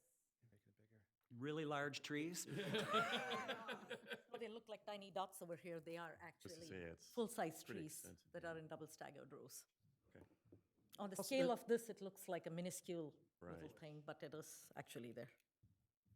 It's also not showing on the plan, obviously, but there's existing vegetation on the site as well that will remain in place. So there's a lot between the roadway and the actual trailer storage. And this is the required trees for that screening, or is there also maybe a potential mix of replacement trees? Some of it is required screening, but we had advised the applicant, as they're doing their replacement trees, to bump up the landscaping in every single place that they can, ensuring that the trees will actually survive. We don't want to overcrowd them either. Right. But wherever they can add the replacement trees in to bump up the required green belts, Okay. it would be great. All right. I have another question on the, relative to the guardhouse and the concern for emergency vehicles being able to get around in the double lane. What is the dimension from the guardhouse to the pinch point in the road? His question. Could pull up the site plan again. And the Mr. reason Sa- why I ask that is because basically the trucks are being, or say they're 73, 75 feet long, and how many may stack up and plug up that? just- They did provide, one of the questions we had asked was how many trucks can stack on there before starting Right. to go onto Ecos Road? And they had provided a stacking for the number of trucks that will be in there. And there would be enough room between trucks exiting the site and trucks entering the site for the fire truck to even make it through in between. And That's, yeah. They're stacking in there for roughly 12 semis in there. It's worth pointing out that I mean, I can't imagine a scenario based on the frequency and the volume of truck traffic that comes in here where there would be, anything more than 2 or 3 at any given time. That would be extreme, just based on the amount of truck traffic and the timing and the amount of time that they're spending at the guard shack. So it's an extremely rare event. To be very honest with you, we were hesitant to accommodate the lane because it's just such an infrequent, unlikely, rare possibility.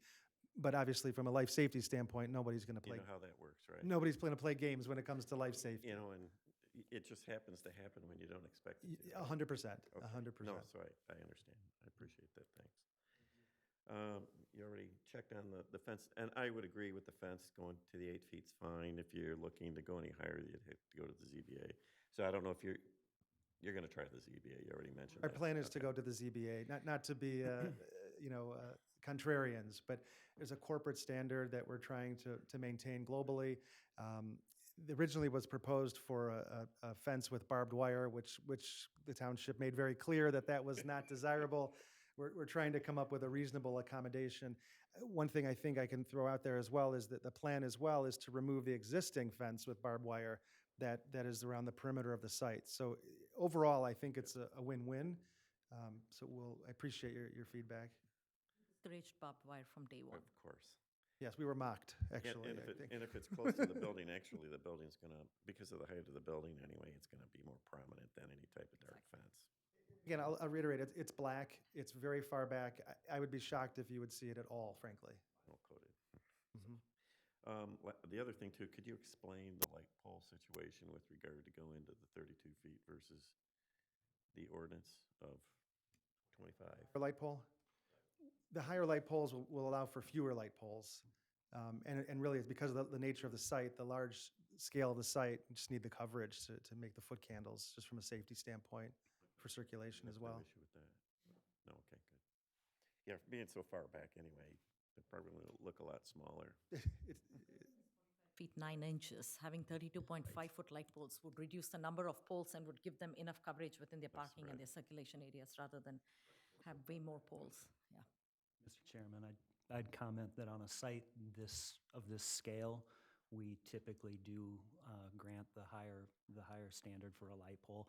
It doesn't end up looking out of scale. If this was a much smaller plan, the trees wouldn't look like bushes on the plan, and the light poles The would. key to this thing is it's so far back from the road and adjacent to a railroad that the visual impact is pretty small. Pretty minimized. With the yeah. wetlands in front of it and in the screening, I mean, I think in some ways you benefit from this site, I mean, in a lot of ways, so I think I would agree with you.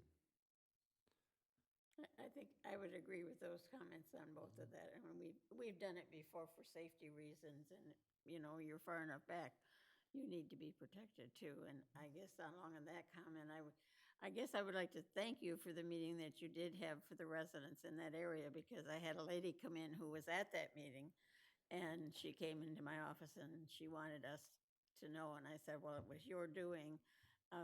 She appreciated the fact that you were willing to share with them.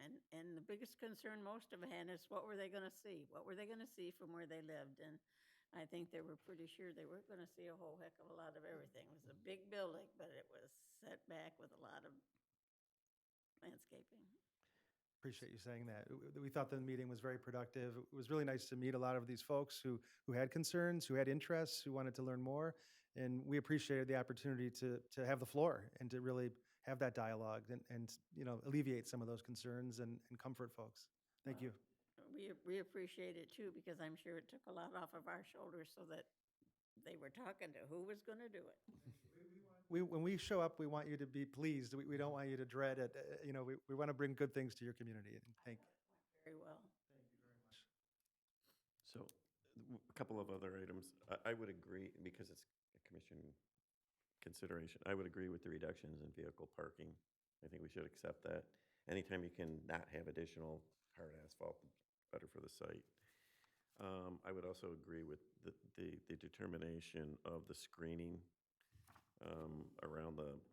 provided around the loading dock areas and as well as adjacent railroad. So it's basically, I don't know if everyone else agrees, but I would agree to that. Yep. Yep, I do too. Mr. Chair, of the 5 recommendations that consultant has given us, that the planning mission, that the planning commission is being recommended to grant, that would be condition 1 is for the parking spaces, and I feel that I'm in favor of condition 1. Condition 2 is the additional screening for all loading areas. including the mix of seeded and planted berms, which I believe is also adequate and would be in favor of approving.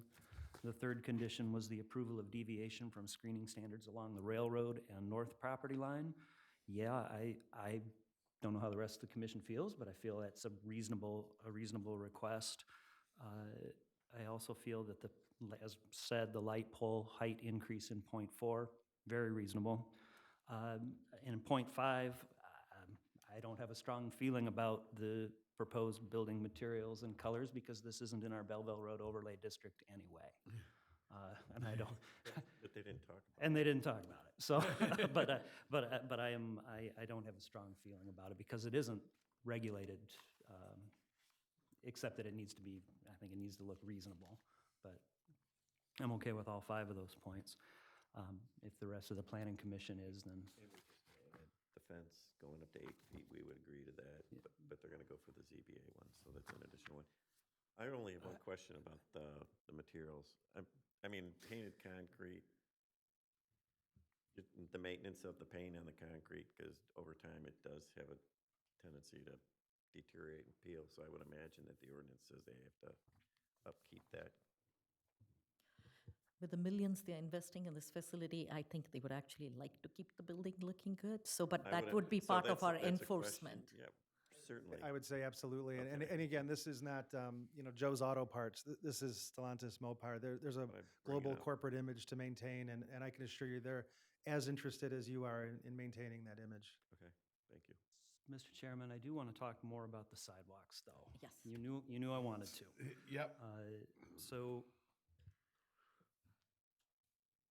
the building isn't right up against Ecorse Road. It's actually against the Ecorse Road Service Drive, which is not a high-speed road unless you're in some kind of four-wheel drive vehicle with excellent suspension. It's wrecked. It's a terrible service road, but you can't use the argument that it's a fast road in order to say that you can't put the sidewalk in next to it. I'm concerned about that from the standpoint of, signing off on it. Now I know that in one of the other projects along, was the project Pancake, the Subaru facility? Yeah. In that case, the sidewalk that we deferred literally was going nowhere. I mean, there was not even, it wasn't gonna leave the property. It ended in an MDOT intersection, an overpass. And MDOT came and signed off and said, we have no plans to ever make a sidewalk go over this overpass. And I believe that was the logic by which we said, in that case, maybe the sidewalk isn't necessary there. But along Ecorse, when I look along Ecorse Road further to the west, I see that there are developments that have put sidewalks in along Ecorse Road.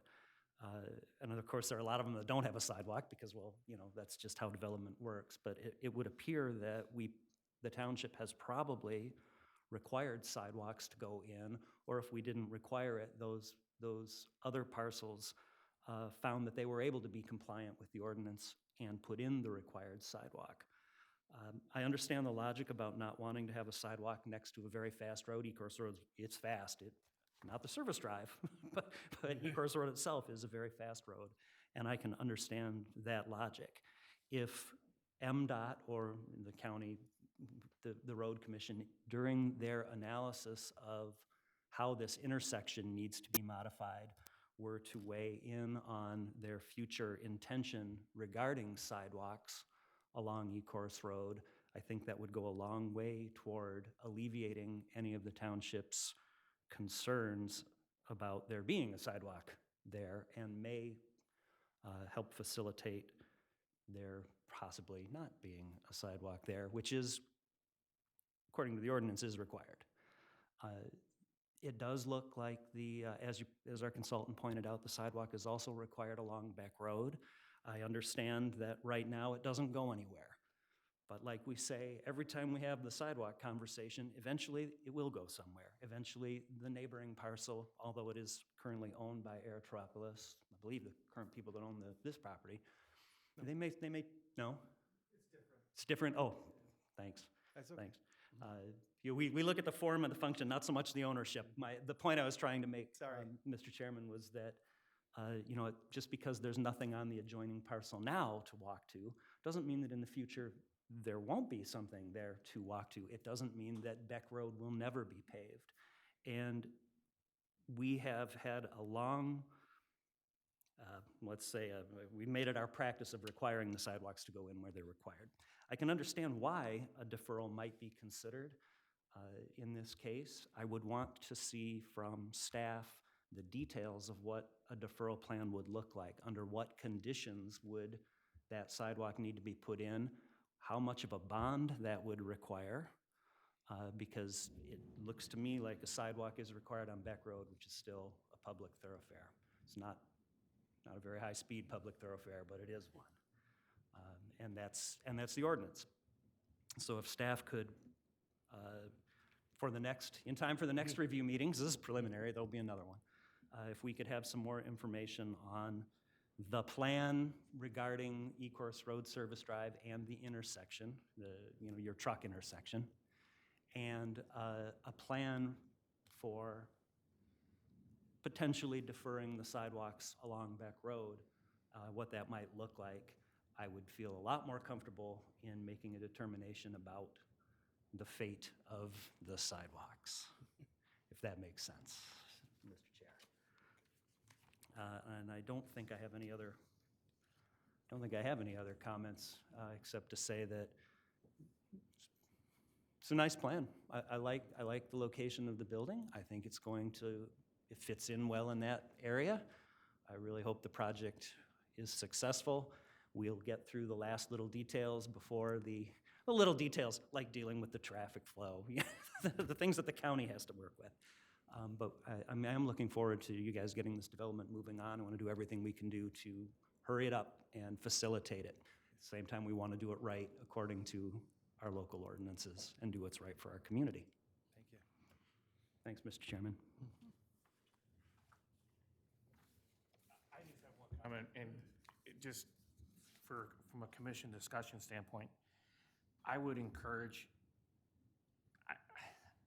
personally, I don't like sidewalks that don't go anywhere, right? So when I drive by, especially this area, not much is out there, right?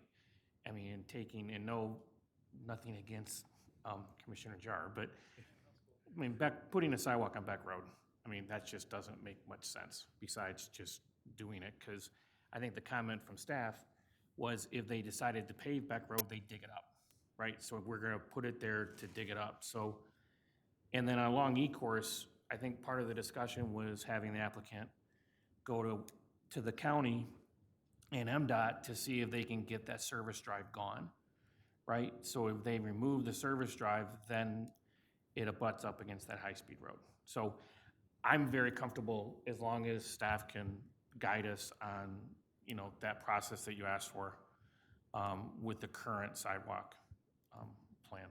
So I just wanted to put that out there. Mr. Chairman, I want to say that I agree with Commissioner Creel on all of those points.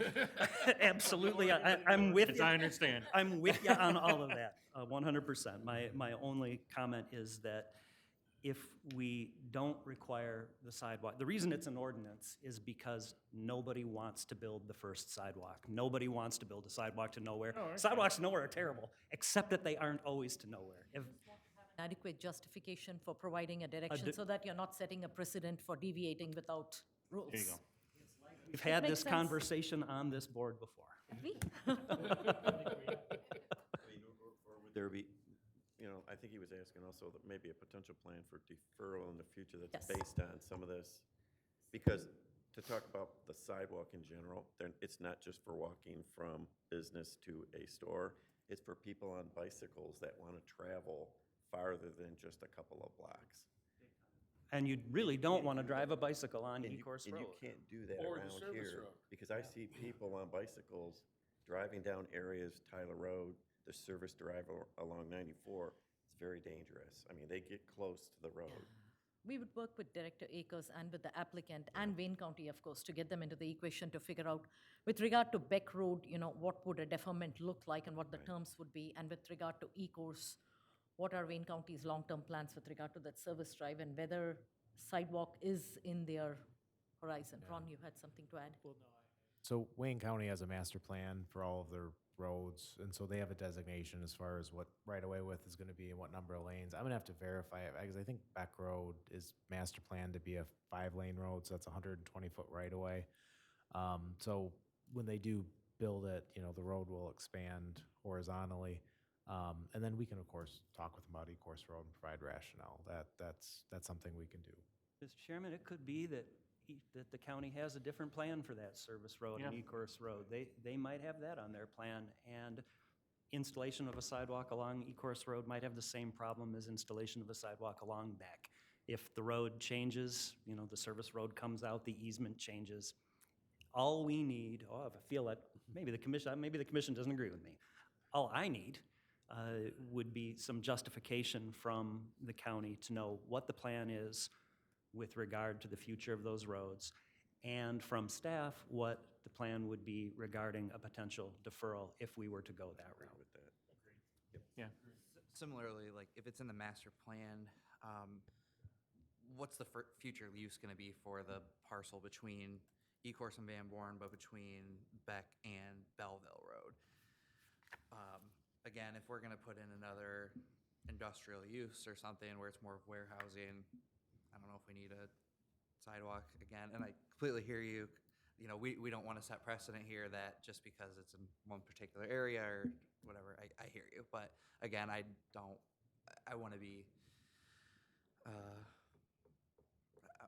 I understand where you guys are coming from as well, that we don't want to just put in some money for a sidewalk again if we're just going to rip it right up. So I think we're all in complete agreement here. We maybe just want to look at what our plans are in the future here, what the county has to say, maybe kick around some of those ideas, and collaborative approach I think will be good here. That's all I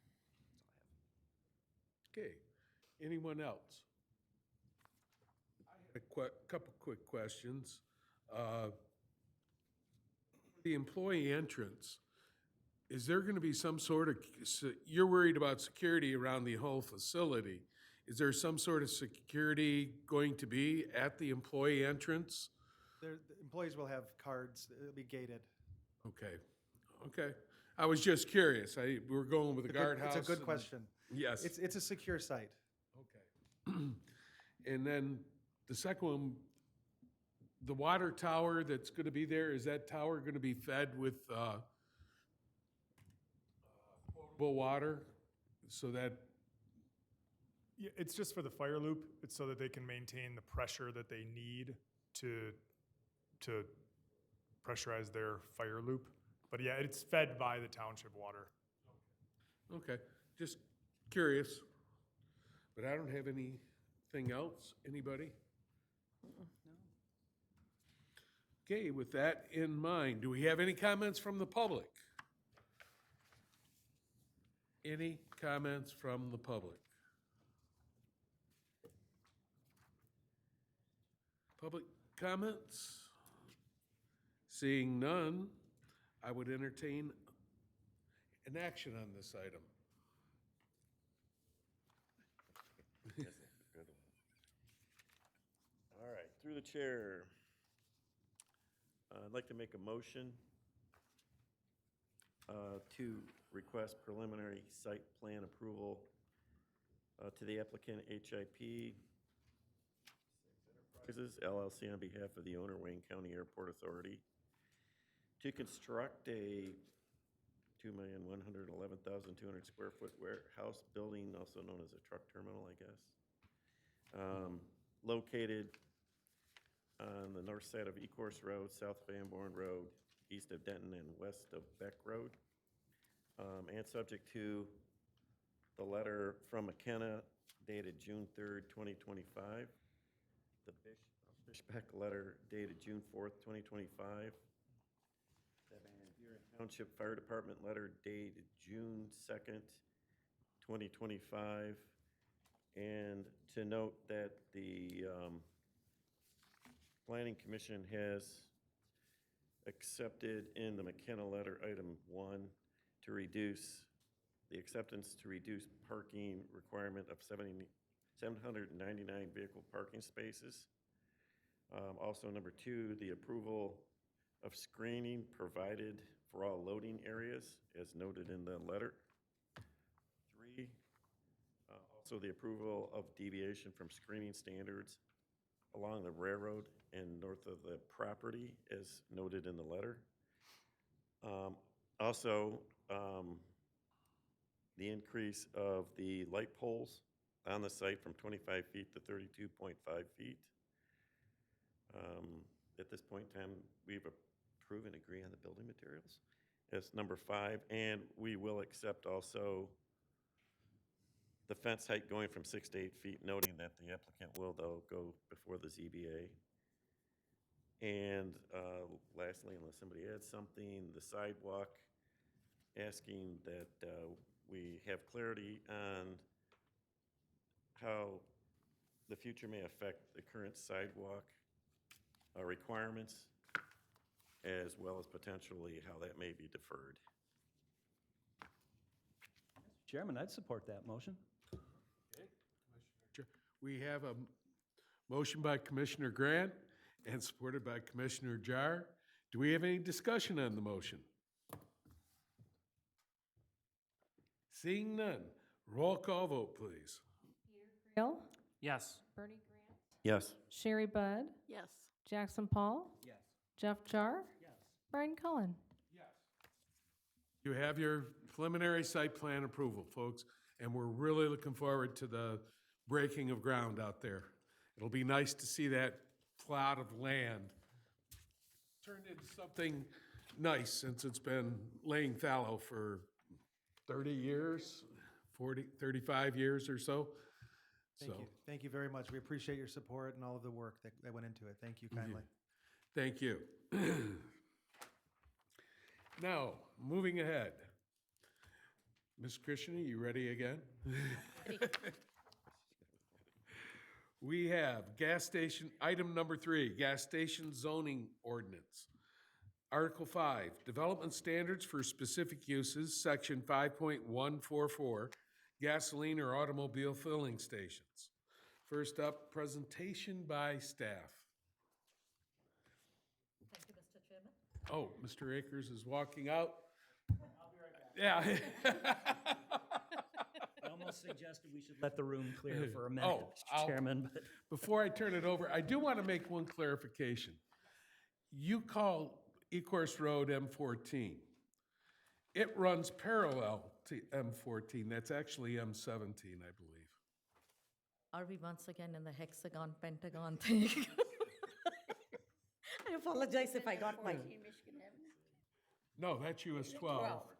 But M14 is up, comes off of 96 on the north side of Plymouth. Yep. Ecos Road go, I haven't driven further down Ecos Road. I always take M14 that way to 94. Okay, I stand corrected. Thank you. You know, next time I drive down that side, I'm going to get lost, completely circling around the place. You know, I really don't think there's a Van Born Road in that piece of property anymore. You cannot get on it. It's chained, right? But I don't know if it's vacated. Is it? I bet the right of way, I bet it's still. I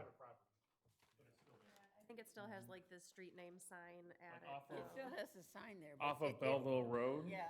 It jags The north? same way into Belleville. But it's- Off of Belleville it's- Road, you can't get onto that It's a property. private road now. Mr. Chair. It's very spooky. There's a gate there. It says Van Born sign, but Belleville Road, as soon as you come off the bridge, there's like Because a. it's a private. Yeah. It belongs to the private property owner now. Because we farm the piece between Belleville and Beck Road. Yeah. So we do have a key to get in and out of there, but nobody else can get in and out of there. Ron said that there is a key, a special key for the road. I remember years ago when the Thunderbird Gun Club was down Yeah, yeah. the fifth zone that, yes. Dr. Akers has returned. I know, pushing forward. Sort of. So, presentation by the township staff, Director Akers. Defer to Vidya.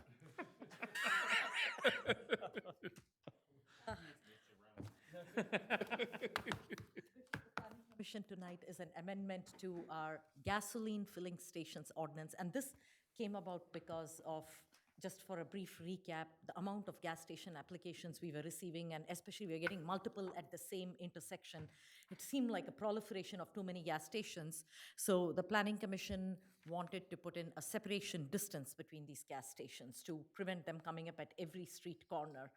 And based upon our review that we had previously presented and logic behind why spacing is maps that we had previously provided to you, a quarter-mile separation distance would be reasonable because that would ensure that the facilities are well spaced out. They are all not clustered at every single intersection. Also, most of these invariably come with a drive-through or a fast food, so you don't have multiple of these gas station, fast food restaurants all with their brightly lit all through the night. They don't have a cumulative effect, negative effect on the neighborhood. Also, if there are too many, then they don't all succeed, and if the gas station is abandoned, that land simply cannot be used for anything else because it gets so contaminated. It becomes a brown field, which sets up its whole problem. So the ordinance amendment that we are proposing is to include a separation distance of quarter mile. A very interesting discussion that we had at our last meeting was, should it be gasoline filling stations or should it be motor vehicle fueling stations? I went back and I did some research, and the Planning Commission brought up a very valid point. There have been legal challenges to the term gasoline. People saying gasoline is not the same as diesel, it's not the same as E85, hydrogen, or anything. So it's a technical loophole, even though nobody intends for those to be excluded. So we changed the reference in the ordinance from gasoline or automobile filling to, because if you say automobile, what if it's just motorcycles? Or what if it's just trucks? Apparently, that's a loophole too. So we closed all the loopholes. So now we are simply calling it motor vehicle fueling. And motor vehicle fueling covers anything with a motor. So we are covering all of that. We are including a separation distance of quarter mile. It also says that gas stations that are currently in existence will be grandfathered in. They will be considered as legal non-conforming uses, and they will have the right to rebuild should something go. They're not going to be subject to the non-conformity provisions where if more than 50% burns, you cannot rebuild, because these gas stations, like we said, cannot be reused for anything else. So if due to an unfortunate event they burn down, they will reserve their right to be able to rebuild, but in conformance to the up-to-date standards, not the way they were. We went and corrected even the definitions section, and every single zoning districts where they are permitted under the special land use or principal permitted use, we made sure to correct the definition from gasoline filling to motor vehicle fueling.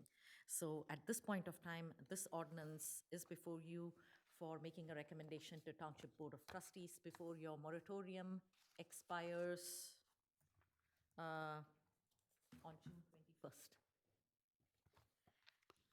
Okay, thank you. Commissioners, questions, comments? I think we already decided that, like at Haggerty in the North Service Drive, there are two gas stations right across from each other, that situation could never happen again in the township. Okay, because if it wasn't, that might happen. Yes. Okay, yep. Is there, I do have one concern. I mean, we look at Belleville Road and we see all the cuts that are in on Belleville Road. Is there any limitations that we can place on new construction in vacant areas where they have to supply a side road or a service road? Gas stations are not permitted north of Tyler Road on Belleville Road. They're not Okay. permitted. The B-Rod prohibits gas stations north of Tyler Road. The Speedway went in just before those regulations went into place. Yeah. So we wouldn't be allowing any more gas stations north of Tyler. Okay. Next one would be at Canton and Michigan Avenue where they have the BP gas station. Okay. Anybody else? Comment or question? With that in mind, is there any public comment concerning service stations? Fueling, motor vehicle fueling stations, excuse me. Any other comments? Nothing from the public? I would entertain some action on this item. Mr. Chair, Commissioner Jar. I would move to recommend to the Township Board that they adopt the proposed amendments to the zoning ordinance text to motor vehicle fueling stations in section, in the sections listed in the letter of April 30th, 2025 from McKenna, section 5.114. Yeah, as described in the McKenna letter dated 30th April 2025, with no additional concerns or conditions. Yeah. Addition to section 5.114, all other sections like definitions, or everything as listed, if you could just add that. Chairman, I would amend that motion to include all Everything as of listed. the sections and edits called out in the document presented along with the letter from April 30th, 2025. Support. We have a motion by Commissioner Jar, supported by Commissioner Grant. Is there any discussion on the motion? Through the chair, just thanks to staff for doing this. I think it's a good move. And was done very quickly and efficiently, and is a good set of ordinances, I think. Very good. To all staff involved. Yes. Any other discussion? With that, a roll call vote, please. Sherry Budd, Yes. Bernie Grant. Peter Creel. Jackson Paul. Jar. Yes. Brian Cullen. Yes. Moving on. Motion carries. Moving on. Item number 4, BESS zoning ordinance. Proposed amendments to create zoning regulations addressing battery energy storage systems, BESS. With that, township staff, please. Director Akers.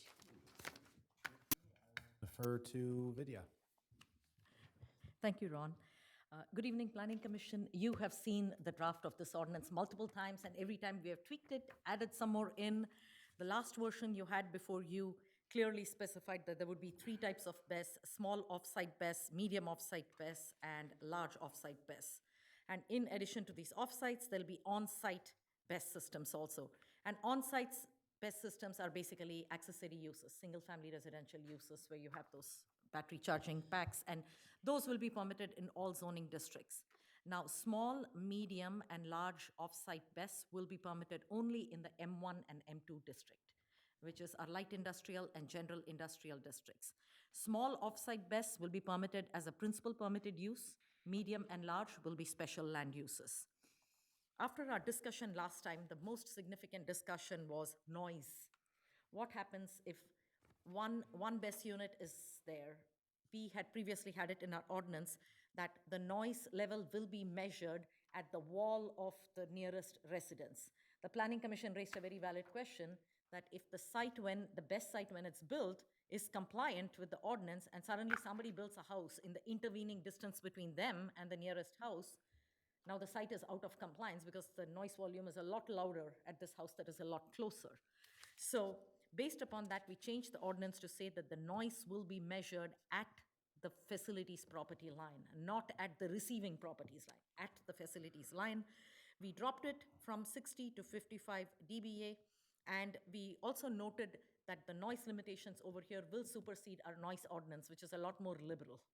So you wanted to make sure that these are tighter regulations. There was some discussion about acoustic walls. Now, acoustic walls are expensive and they have to be used in correct context. So we added in language where the Planning Commission we didn't want to add a blanket requirement that an acoustic wall needs to be put in. If there is a BESS facility and the nearest home is like a mile away and there is, other stuff intervening, or there is nothing nearby, to require an acoustic wall does not make sense.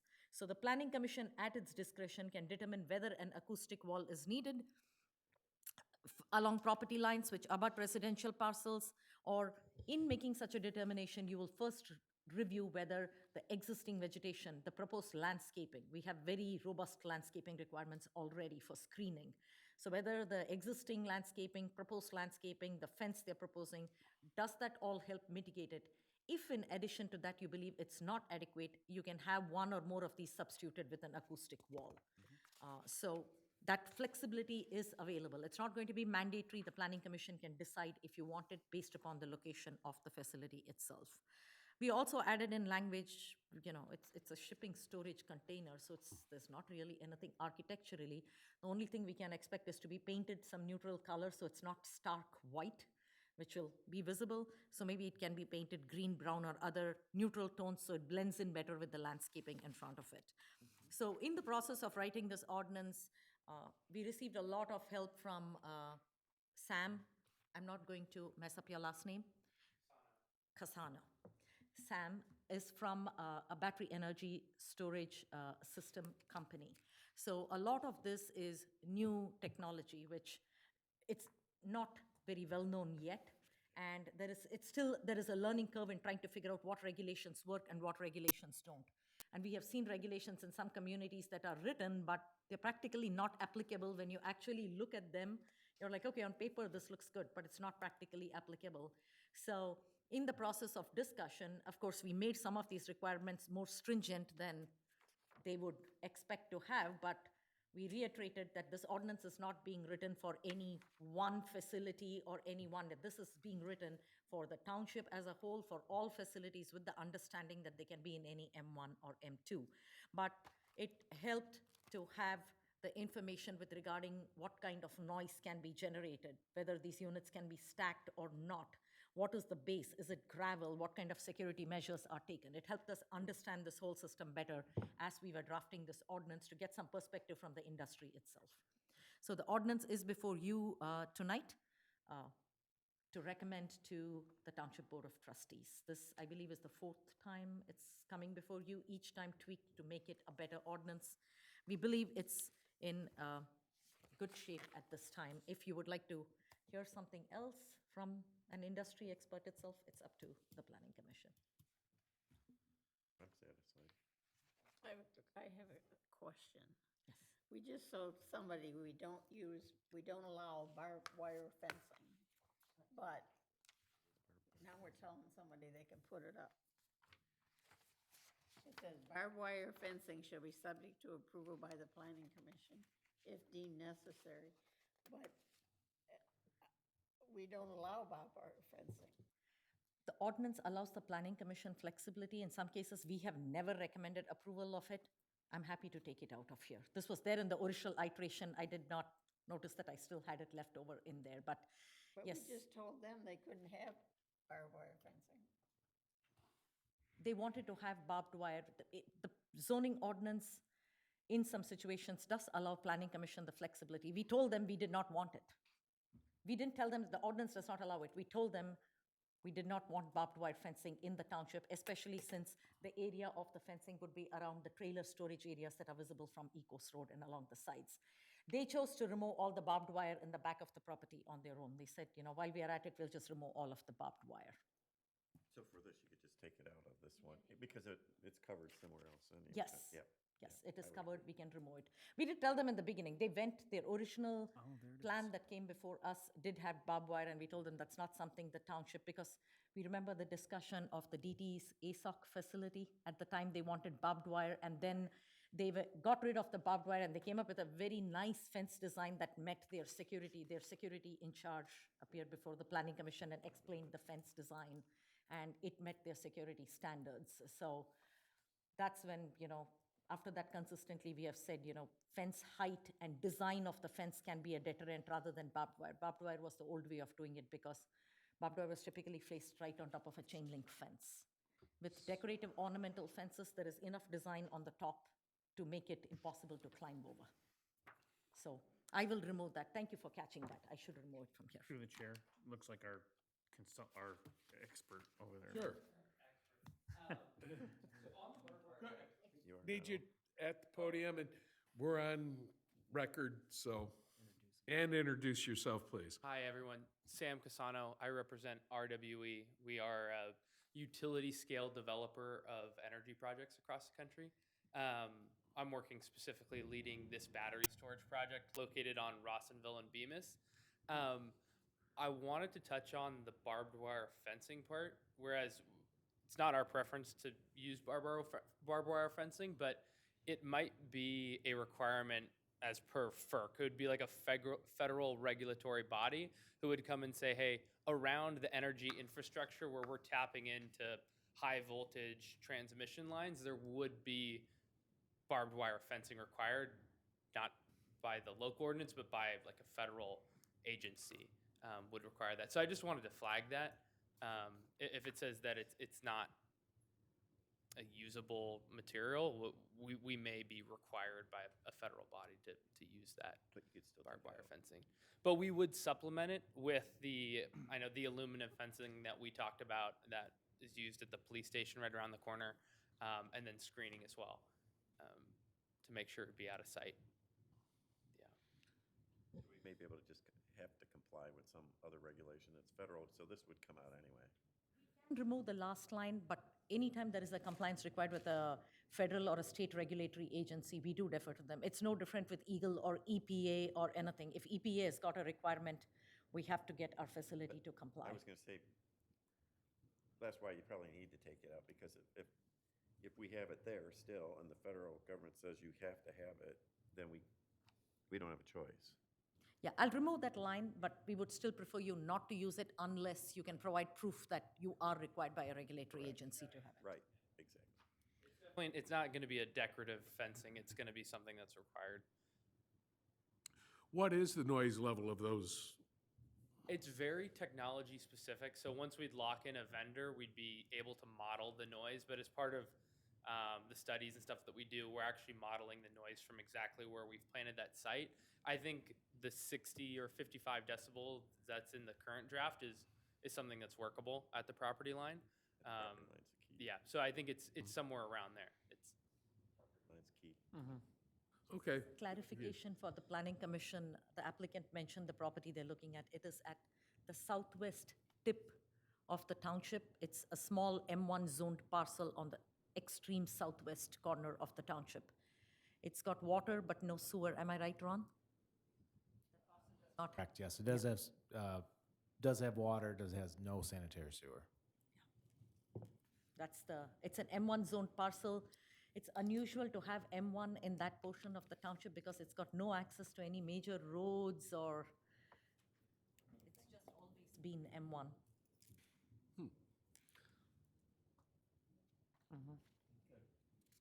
Remus and Rossville?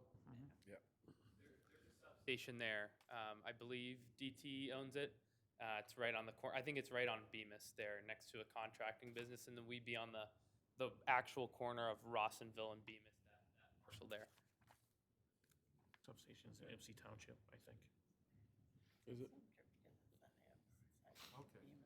To the northeast. Thank you. Thank you. Yes, Ipsy's. Going further, do we have any discussion, comments, questions? Mr. Chairman, I would like to recognize and thank Mr. Casano for his technical expertise and contribution. I also want to just point out that this is not an ordinance that was written for one battery energy customer. This is something that's been on planning radar for a while. We have an interested party who brought us some technical expertise, but this is an ordinance that's being written for anyone who wants to come in and put in a battery energy electric system in the township. And the other reason to adopt the ordinance is if we don't have regulations for screening, noise and all in our own ordinance, state law will be applicable. And state law is the state regulations are very bare bones. So if we don't have our own regulations to apply, we don't adopt stuff with regard to screening and all that, any application will be subject only to whatever the state regulations have, which are, limited to just location and stuff, not exactly screening or proximity to residences and stuff. Thank you. Anybody from the public have a comment? Seeing that we don't have any, I would entertain a motion concerning this item. Mr. Chairman, is it still acceptable with staff that we make the recommendation to the township board that they adopt it, despite there being an edit? Can I- Yes, please. I will make sure to provide a clean draft before Township Board of Trustees looks at it. Chairman, given that that's the case, I'd move to recommend to the Township Board that they adopt all of the proposed amendments into the zoning ordinance text that were presented in the agenda item this evening, noting that the line in Section 10, barbed wire fencing shall be subject to approval by Planning Commission if deemed necessary for security of the site, although security fencing of alternate design is encouraged, shall be stricken. Second. We have a motion by Commissioner Jar, supported by Commissioner Creel. Do we have any discussion on the motion?